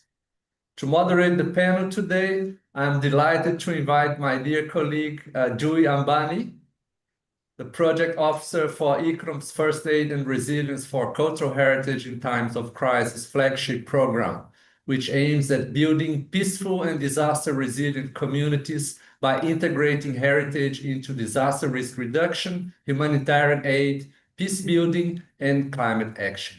Jui, the floor is yours. Thank you, Jose Luis, for the introduction and for inviting me to this timely conference. As Jose Luis mentioned, my name is Jui Ambani. As we convene to discuss the intersectoral collaboration for collections and peace today, I wanted to set a theme on what we're going to talk about. We start with the fundamental question the conference poses, especially for today. What does peace look like on a day-to-day basis? How can sustainable peace be built and maintained through respect for cultural diversity and heritage? And importantly, how can collections-based organization address tensions, support communities in crises, and strengthen justice and accountability? We often measure peace by the absence of war, but this only tells a small part of the story. We are referring to societies in which relationships, structures, and social and cultural processes collectively support the well-being of all members. This requires a broad vision of peace building that goes far beyond ceasefires or high-level peace agreements. It involves the everyday ways in which peace is experienced and sustained, especially through processes like safeguarding cultural heritage collections, which help address the root cause of violent conflict and create societies where everyone can live well and thrive. A lot of this was highlighted in very interesting lightning talks this afternoon. Heritage is a living cultural process deeply embedded in this vision. Collections, whether in museums, archives, or community spaces, are dynamic resources that can promote dialogue and healing. Yet, heritage carries a dual potential.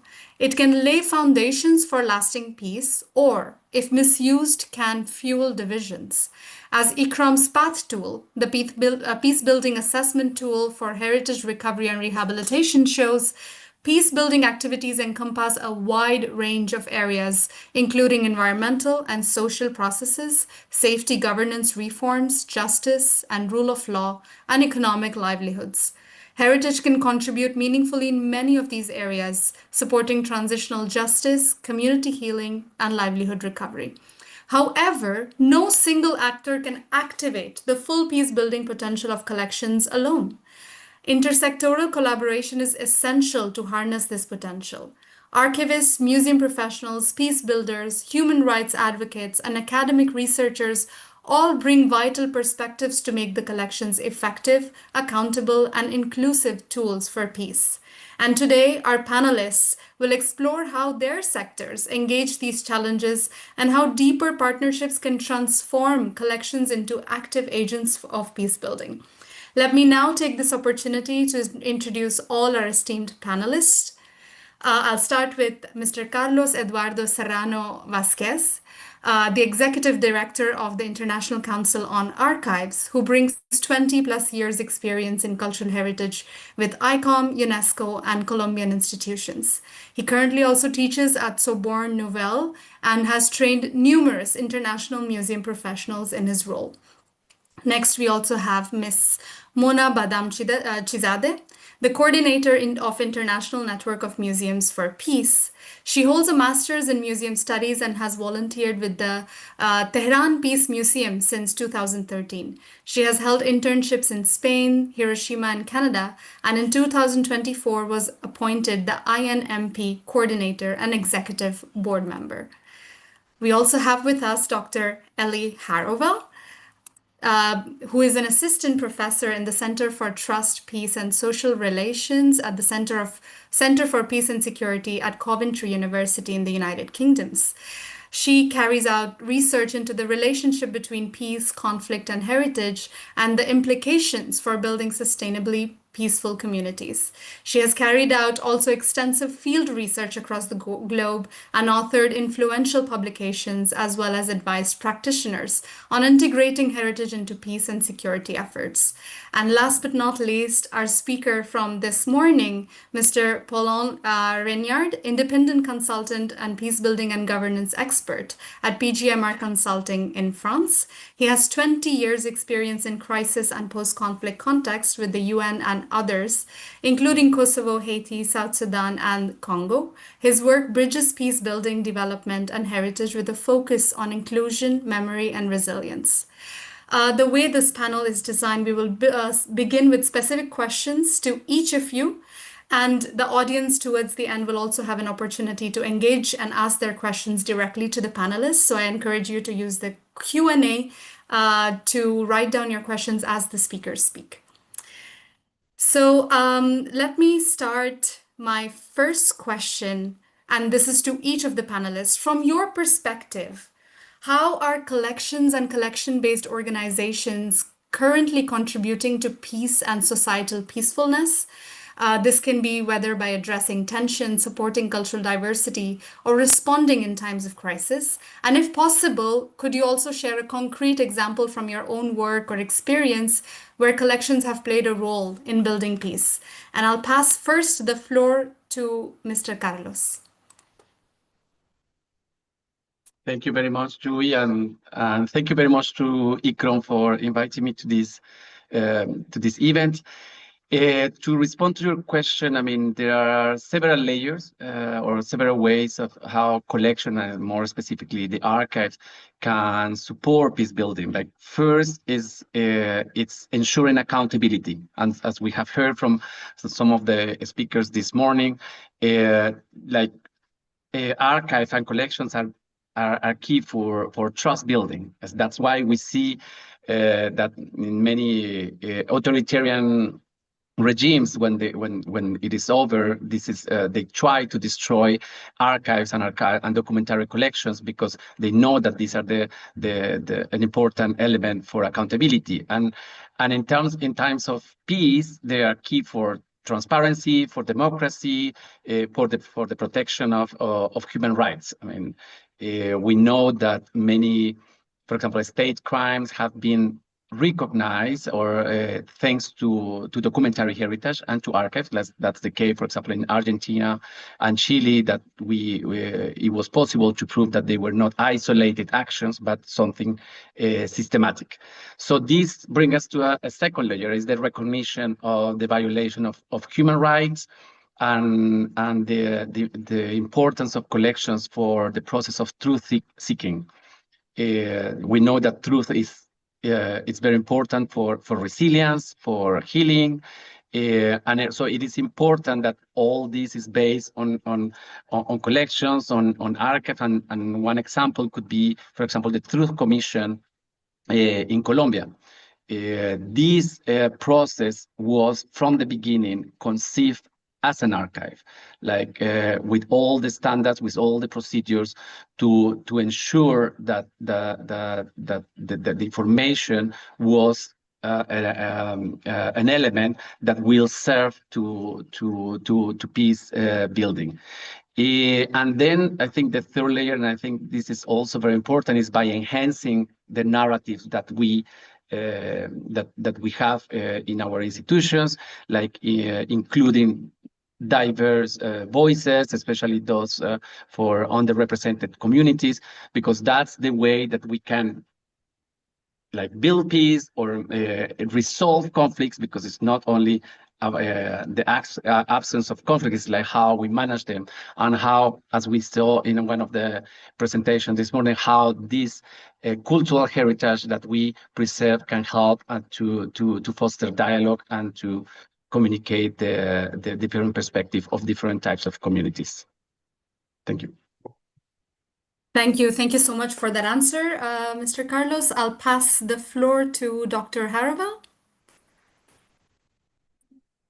Thanks, Jury. That's a really interesting question to start off with. I think, in a way, the presenters in the previous session did a great job of answering it already, because they really demonstrated the diversity of ways that heritage organizations and collections-based organizations are already working to build peace. And I think one of the interesting aspects I find when I'm training heritage practitioners on this is quite often people don't recognize that they're already doing the work. Quite often they're doing really interesting and important community-based work, and they're not actually acknowledging or seeing that this is peace work, because peace happens in the everyday. Peace is something that is a process that we build at every level. And so just because you're not working on kind of big picture international conflict doesn't mean that you're not already doing peace work. And I think it's really important to acknowledge that, and acknowledge that there is already this kind of really in-depth level of expertise in this area that we can build on. There's such a broad kind of selection of ways that heritage organizations intervene in this way. Carlos has just spoken about transitional justice, making peace with the past, and the role that the archives and collections can play in that. We've spoken about dialogue, which is incredibly important, as spaces for dialogue, as spaces that can inspire people to learn about each other, particularly when conflict has had kind of dehumanizing effect. That's incredibly important. Paulin, I was really happy to hear you in your previous session talk about governance, because I think it gets overlooked, but actually bringing people into heritage, into inclusive forms of governance, is a really important step towards building peace, and I think something that we can think about more. I think there's a burgeoning area of thinking about how heritage and collections and engagement with collections can help us deal with trauma. Trauma often following displacement or violence sees people unmoored from their community and their sense of history. And I think that there's a really important space there that we can work with to help people. And I'd also say that these collections can inspire people. So you asked for a concrete example. My other hat, as well as being an academic, is I'm also a trustee of the Peace Museum here in the UK. It's the only museum that is dedicated to stories of peace activism and conscientious objectors and so on. And what I've noticed here is that really having a space that says, especially at a moment when we're seeing a rising tide of global violence, when, especially in Europe, the narrative is about rearming and going back to a time of kind of high levels of conflict. Having a space that shows that things can be different and you can stand and insist on working in peaceful ways and working for peace, it's really important to remember that you can swim against the tide, and there are other ways of being and living. And we've imagined the Peace Museum as a space of dialogue to bring people together to discuss these difficult issues, to have difficult conversations. And one point I'd really underline on that is dialogue doesn't have to end up with shared understandings. Dialogue isn't only valuable when you get to shared narratives at the end. The act of coming together and listening to someone else's perspective, listening to someone else's worldview, even if you don't end up going away sharing it, is a really important peacemaking, peace-building process. And I think that heritage institutions can find a way into peace work through that's really important. I'll leave it there for the moment, but I've so much to say on any of those points. Thank you so much. And if it's all right, I'll also, for the sake of audience, ask you to kind of differentiate the difference between peacemaking and peace building, as you mentioned, before we move on to the next panelist as well, please. I think the easiest way to say that is I think it's best if we talk in terms of peace building. When we talk about peace building, we're talking about addressing the root causes of conflict. Now, if you are in a situation where you're under direct bombardment, for example, or you're living in a situation of extreme violence, peacemaking is incredibly important. Stopping the direct violence, stopping the bombs from falling is number one, the priority, of course. But we need to go deeper in order to have that as a lasting and sustainable peace. And so peace building is going beyond stopping that direct violence, but saying, how do we address the root causes of these conflicts to make sure that we have a peace that lasts, a peace in which everyone is equal, and a peace in which our children and our future will be able to live freely and live well together. So it's looking at the relational aspects of conflict, looking at the structural imbalances that cause conflict, and taking that kind of longer term root and branch review of a situation rather than just seeking to stop the immediate violence. Thank you. Thank you for the clarification. I will now pass the floor to Mr. Paulin. Oh, you're muted. I'm sorry. There we go. Yeah, but I think that when it comes to peace, I think it's important also that it starts when people, feel really safe. Without a sense of safety, you cannot enjoy your rights. You cannot go about your daily life. You cannot even start, speaking to your neighbor. And so I think that this is the first thing to start from. Anytime, colleagues and I, we asked, people what was the priority number one, they would start saying, peace, even just, safety, safe enough to access the clinic, to go to your field, to go to your to travel to the market, et cetera, et cetera. So, I mean, this is this sense of physical safety that is actually fundamental. Having said that, I mean, bearing this in mind, I think that in this kind of a context where peace remains, fragile, it can be very, very elusive.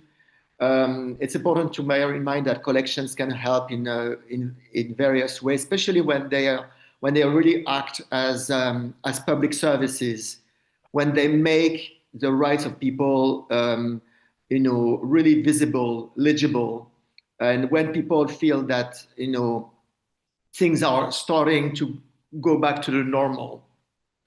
So I would like to mention like three big themes. First of all, the idea of justice and rights. When basically you have records that are available and that enable due process. For example, by allowing people to get access to vital documents related to their identity, to their land, to their pensions, etc. Or when you have evidence-bearing records and that enable people eventually to seek legal aid or psychosocial support, this can be extremely important and you already have like one piece in the peace architecture, if you will. And also to bear in mind that collections, spaces can provide areas where you can, get, trusted and valuable information. They can actually act as safe information spaces where not only you can get, useful, advice on things that matter to your daily life, but also on information that can help counter rumor and hate speech. And this is also very valuable in places where you have a lot of social division. So it's important that to bear in mind this justice and rights aspect, and also to have a number. This is also another point that I would like to mention. There's also this issue of inclusivity, which is, of course, becoming a bit of a buzzword, but that matters.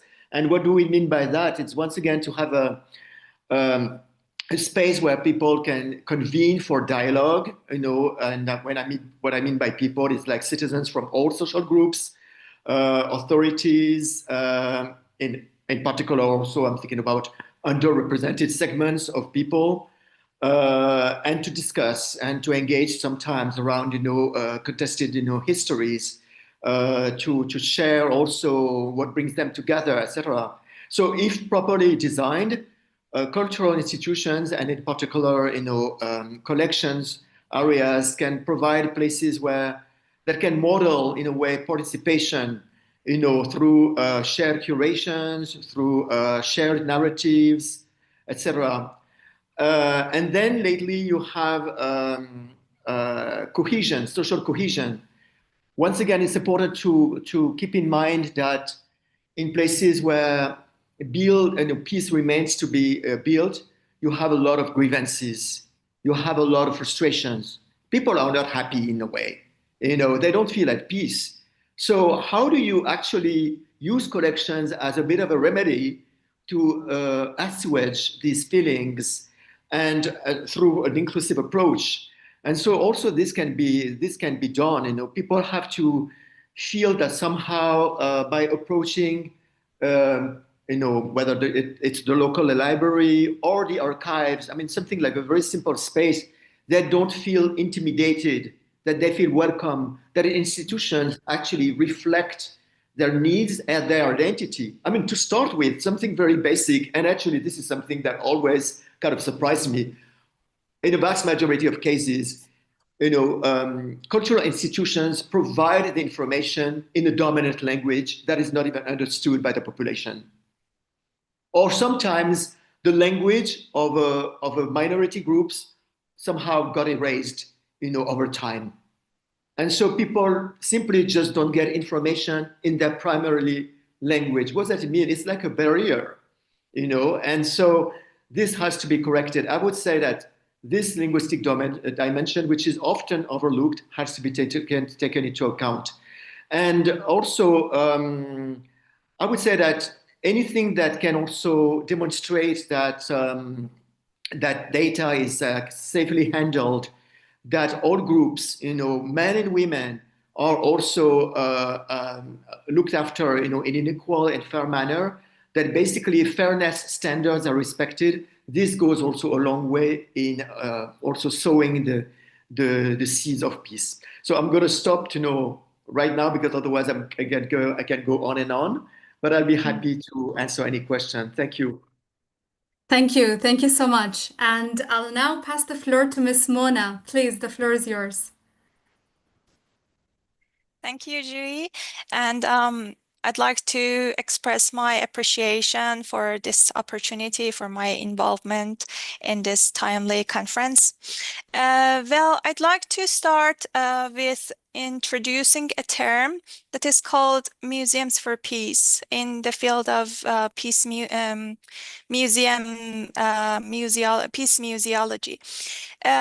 This Museums for Peace term refers to museums that work for peace, regardless of the title of peace in their title. So it could include a diverse range of museums that are actively trying to promote peace and educate their visitors about peace through tangible or intangible heritage. Reflecting that, the International Network of Peace Museums revised its title to International Network of Museums for Peace to include a more diverse range of museums, and to encourage museums and to tell them that you don't need to be necessarily a peace museum to work for peace. So you can always use your collections to promote peace. This is really interesting and important when we talk about promoting peace in the realm of museums. And the other thing that I wanted to share regarding promoting peace through collections is that collections gives us a portrait of the culture, different cultures of each communities. So it gives us how these communities can picture the definition of peace in a unique way, in a way that that is quite different than the others, even though they all share the same goal, but it's quite diverse and different. And this gives us a tangible definition of peace, something that we don't see when we talk about peace in different disciplines. We mostly picture peace with peace dove, and that's a symbol. That's not something tangible that we can feel, but heritage can gives us this tangible idea of what peace is really about. Thank you. Thank you so much for those insights in this, that we were able to establish how collections and collections-based organizations can have agency in the process of peace building, in building trust and in advocacy. I'll move to the next question, which is also, I know that we are short on time today. So let me move to the next question, which is also for all the panelists. Looking ahead, what kinds of intersectoral collaborations would you like to see across sectors such as culture, education, justice, civil society, or beyond, that in your experience you think could strengthen the role of collections as active agents for peace and resilience? And I would like our panelists to frame it in a way that we could, if you could design an ideal partnership today across sectors, what would that look like? And let me this time start with Dr. Ellie, please. Are you proposing to give us the funding to do it, Joey? Because I can definitely design something if that's the case. Don't we all wish? I mean, I think in terms of intersectoral collaboration, that's kind of the work that I have been doing the last few years, particularly actually in partnership with ICROM, and so it's a great thing to talk about a bit. I think one of the things I'm somewhat evangelical about is we are increasingly asking heritage practitioners to work in really difficult situations, to engage in conflict-affected settings, to engage in really complex conflicts and contested narratives and histories, and that is difficult. And I think if we want people to do that well, we need to equip them with the tools to do it well. And this is really, to me, where this kind of intersectoral collaboration comes, because as Paulin pointed to, there's lots of tools within the kind of peace and conflict sector that we use and that we've got a long tradition of using to understand conflict dynamics, to understand opportunities for peace building and so on. And I think we need to make sure that those tools are made accessible to people working with cultural heritage and in a format that is meaningful and usable. So it's not just enough to say, hey, do conflict analysis, but we need to say, here is how you do conflict analysis and how it relates to cultural heritage and collections. Because we can't do effective interventions in support of peace if we don't understand the conflict dynamics, if we don't understand how the cultural heritage in question, how the collection in question has been affected by conflict, maybe how it's fed into conflict, maybe how it's impacted conflict dynamics. We don't want to work blindly here. So it's really important that we support heritage practitioners in doing that and that we give them the tools to do that. I'll give you an example that I really enjoyed of this summer. So I was able to teach on the Ready course in Riga in the summer, which was really great, working with a wonderful group of heritage practitioners from across Europe. And I had a really wonderful conversation with the librarian there, who we'd done our sessions on conflict analysis, peace building analysis. And she'd come to me and said, I think there's a conflict that's affecting my library, but I can't really get my head around it. And we talked about it, and she said, oh, it's about a book. I think there's censorship. There's a book that there was a campaign to remove it from the library, and it made me feel very uncomfortable. I'm not sure what it means. And we sat and we did a conflict analysis about, okay, so the book is not the conflict. The book is the fruit, it's the visible part of this conflict. But we worked back together around, okay, what is the conflict actually about? And discussed and decided actually it's probably around a larger conflict affecting the country around kind of conservative values versus progressive values, tradition versus modernity.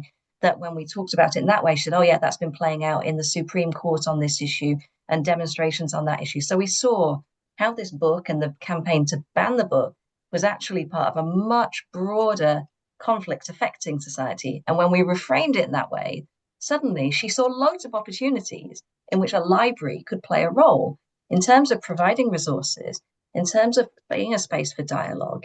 She saw ways in which she could upskill her staff by helping them with training on how to engage in difficult conversations. And so by doing that process of conflict analysis, by bringing that process that is very well developed within the kind of peace building theme, but bring it into a training and a format that made sense to someone working in a heritage setting, we immediately saw the fruits of that and how it enabled that librarian to think, okay, we can actually use my institution in a way that's productive there. So I think, to me, that's an example of intersectoral collaboration. And it shows that it doesn't have to be huge scale. it can be really effective on a one-to-one basis. I feel I've spoken too much there again, but I'll leave you with that as an example. Thank you. Thank you so much. I'll pass the floor to Mr. Carlos. Thank you very much, Joey. Yeah, well, if we think about an ideal partnership, I think it would be, I would put like 5 different sectors or different groups. I mean, the first, in our case, of course, would be the archives. There will be also the communities or the community-based organizations, IT institutions, public or private, international organizations such as ICROM, ICOM, ICA, ICOMOS, and the government, the local or national governments. First, because I think we need to start talking to each other. Like we do it, but not at the most effective way sometimes. So first, somebody was talking this morning about listening. So I think it has to be also an attitude from the archives with the communities and the community-based organizations. We talk about giving access, but giving access is not only about the communities as the audience, it's also giving access to the different process of an archive, how they can participate, not just a consultation mode or a focus group. Is like them being part of the process, deciding if we are talking about peace building, we are talking about after conflict. It is important that they are part of the whole process and part of the decision-making process to say what they want to share, what they don't want to be re-victimized, for example, or how can they feel that this process can heal and not create another conflict. So first is this part of archives and communities, like in a very close dialogue. Then we want to develop projects where IT organizations and business, they support these processes, because in this we need to talk about privacy, data protection, security, blockchain, to be sure that if people want to trust what is on the archive, we need to be sure that the document that is there is the real one and has not been manipulated. So IT, it's very important for archive. Then we have these international organizations that they can foster dialogue, share experiences, good practices, and exchange of experts that can support this process, and advocate for in governments to support this kind of process. So it's like a 5 different sectors working together. There is already a dialogue, but sometimes it's 1-to-1 or 1-to-2, but it would be great to have something where we can all work together to this. I'm sure there has been projects like that, but I think that would be the ideal partnership if we want to enhance the impact of collections for peace building. Thank you. Thank you. Thank you so much. I was going to pass to Miss Mona, but I think she has disconnected, maybe due to connection issues. So, Paulin, the floor is yours.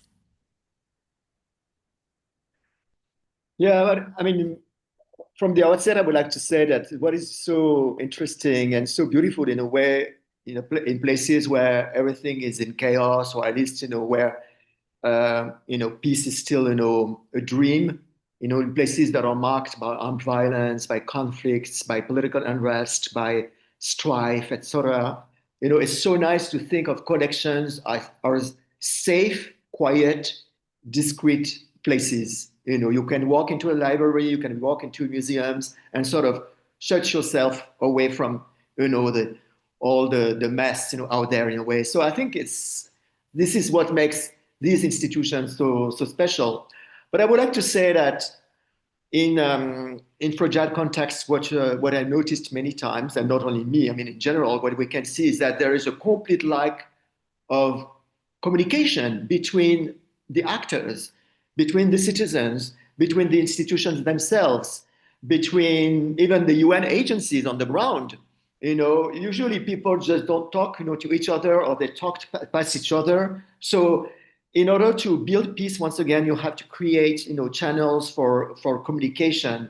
and enable ways to, to just, create dialogue at different levels. For example, between the local and the national level, between the public officials and the populations, etc., in order to discuss, issues of common concern. So, having said that, I would like to just take, and once again, taking my needs-based, lens, I would like to perhaps address the issue in very broad terms, at three different levels. I think that first of all, we must make sure that access to collection is safe. It's an issue of safety. You must be able to just reach the place where the collections is hosted, and once you're there, you must be able to enter it. Access somehow must be free, if not affordable. There must be somebody to welcome you. You must feel that this is not a whole adventure, but that this is a normal process for you to go from your home to the collections. So number one, question of access, and it's not always a given, as our humanitarian colleagues, fully well know. And then there is this issue of relevance or usefulness in a way. I know it may sound very pragmatic, but people are concerned with getting access to records, to actionable information, to things that matter to their daily life. It's really a matter of almost like bread and butter, getting access for example, information about jobs, about weather patterns, about health, etc. So if I go to a place where there are like records, what sort of relevant information I'm going to get out there? So there is this issue of relevance, and then there is lastly, but not less importantly, this issue of peace. Then this is when you have to consider, the peace supportive role that a collections can play. So I would really look at things through this prism, safety, relevance, and peace enhancement. And looking at these different angles, then you have different types of partnerships or collaborations that are possible. And I think it is important that when it comes to safety, for basically collaborations, partnerships to be forged between collections management on the one hand and security services on the other hand, with the police, with disaster risk reduction organizations, with perhaps even the armed forces, so that collections remain safe, and that also the roads remain open and safe to get access to those collections. So talking to security institutions and rule of law institutions is also very important. But sometimes that dialogue does not even exist. And then when it comes to relevance, access to public services, this is also a matter for collections to develop working relationships, perhaps in the form of protocols, memorandums of understanding, you name it, with service providers, maybe with the cadastre, with the civil registry, with the elections management body, etc. See whether they can create if not I would say a document center, at least a referral pathways, so that you go to the closest collection institutions, and they can tell you, oh well, we don't have the records, but this is the way, this is the procedure you can get access to this particular record. This is the authority you should go to, etc. You know what I'm talking about. You need that pathway. And then lastly, talking about peace building, then collections can also develop collaborations with civil society organizations, with also women's groups, with youth groups, with any kind of civic actors out there who has let's say a mandate, the capacity, the credibility to conduct peace work. So it looks like very complex, but this is where an outside partner, perhaps in the form of a UN peace builder, but not necessarily, it can be an NGO, etc., can bring these people together, create a kind of a multi-stakeholder framework where these issues of access, relevance, and peace can be pursued simultaneously. Thank you. Thank you so much. And also to quickly comment on that, I think it also joins really well with what Ellie was mentioning about some of these actions do already happen at a smaller scale. Sometimes this access and relevance is well understood within the community, and as you said, can be further amplified with the involvement of intersectoral collaboration. So that's very useful. Thank you. And Mona, over to you.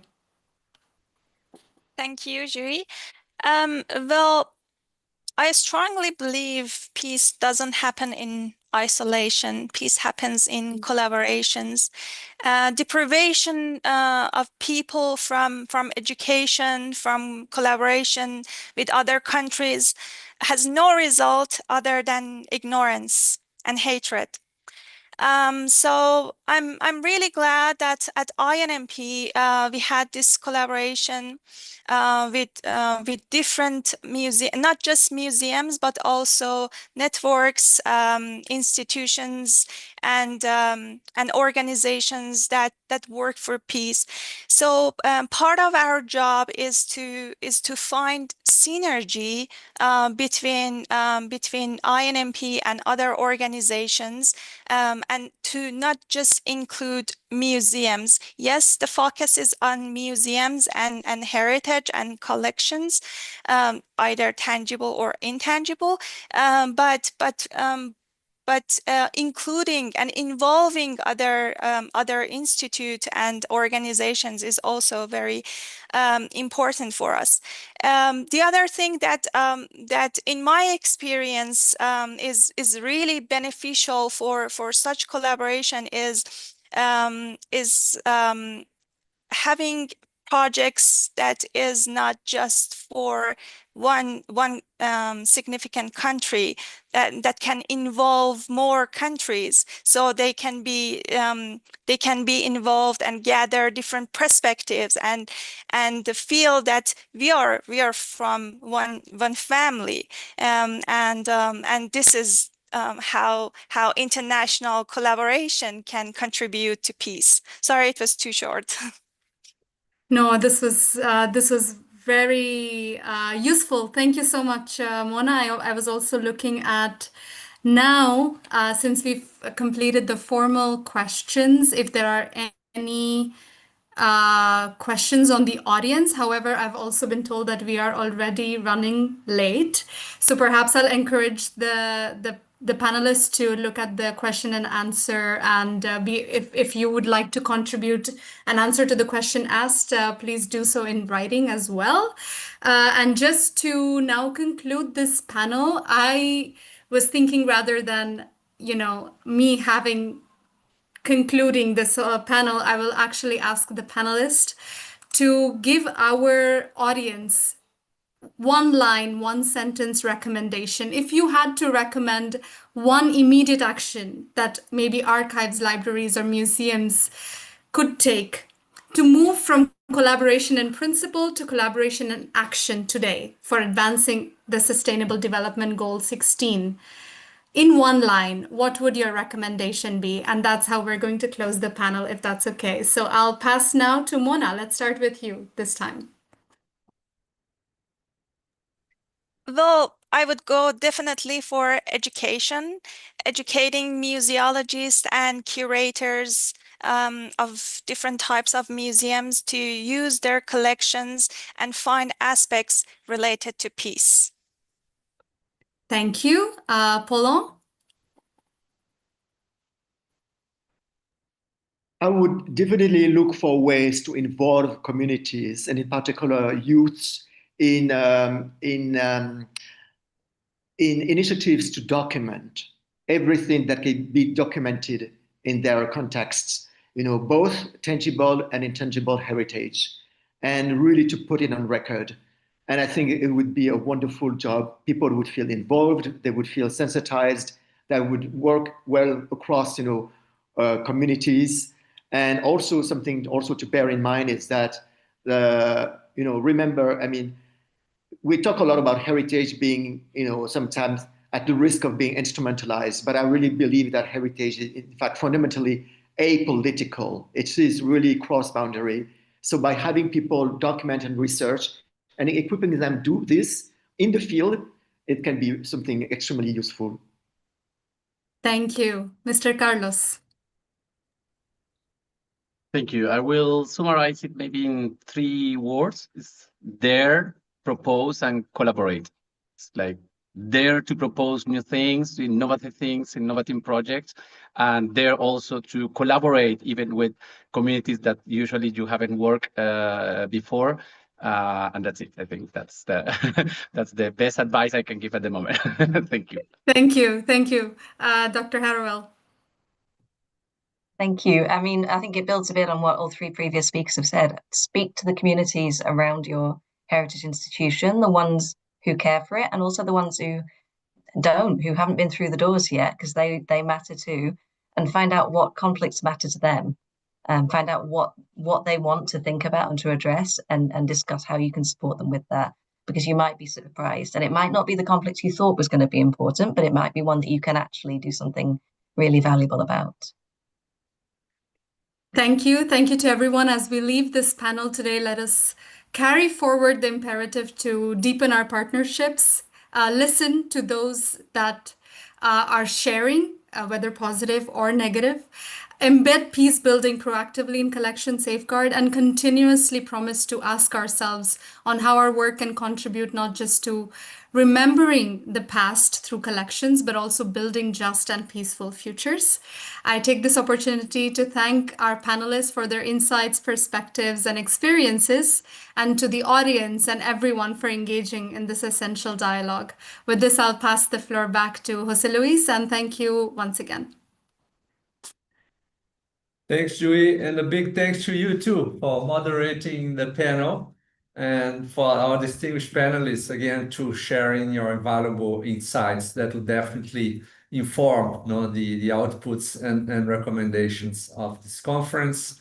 If we were not able to take all the questions that were shared, so rest assured that they'll be taken into consideration when we prepare the final materials for the conference. I think this conversation has been a powerful reminder, another powerful reminder of the potential of collections to contribute to inclusive and sustainable development, especially when we work together with intention and creativity. And we look forward to continue this conversation tomorrow, where we will explore the aspect of partnerships, in particular. So what kinds of partnerships we could foresee and shape to further enhance the role of collections for sustainable development. So a big thank you.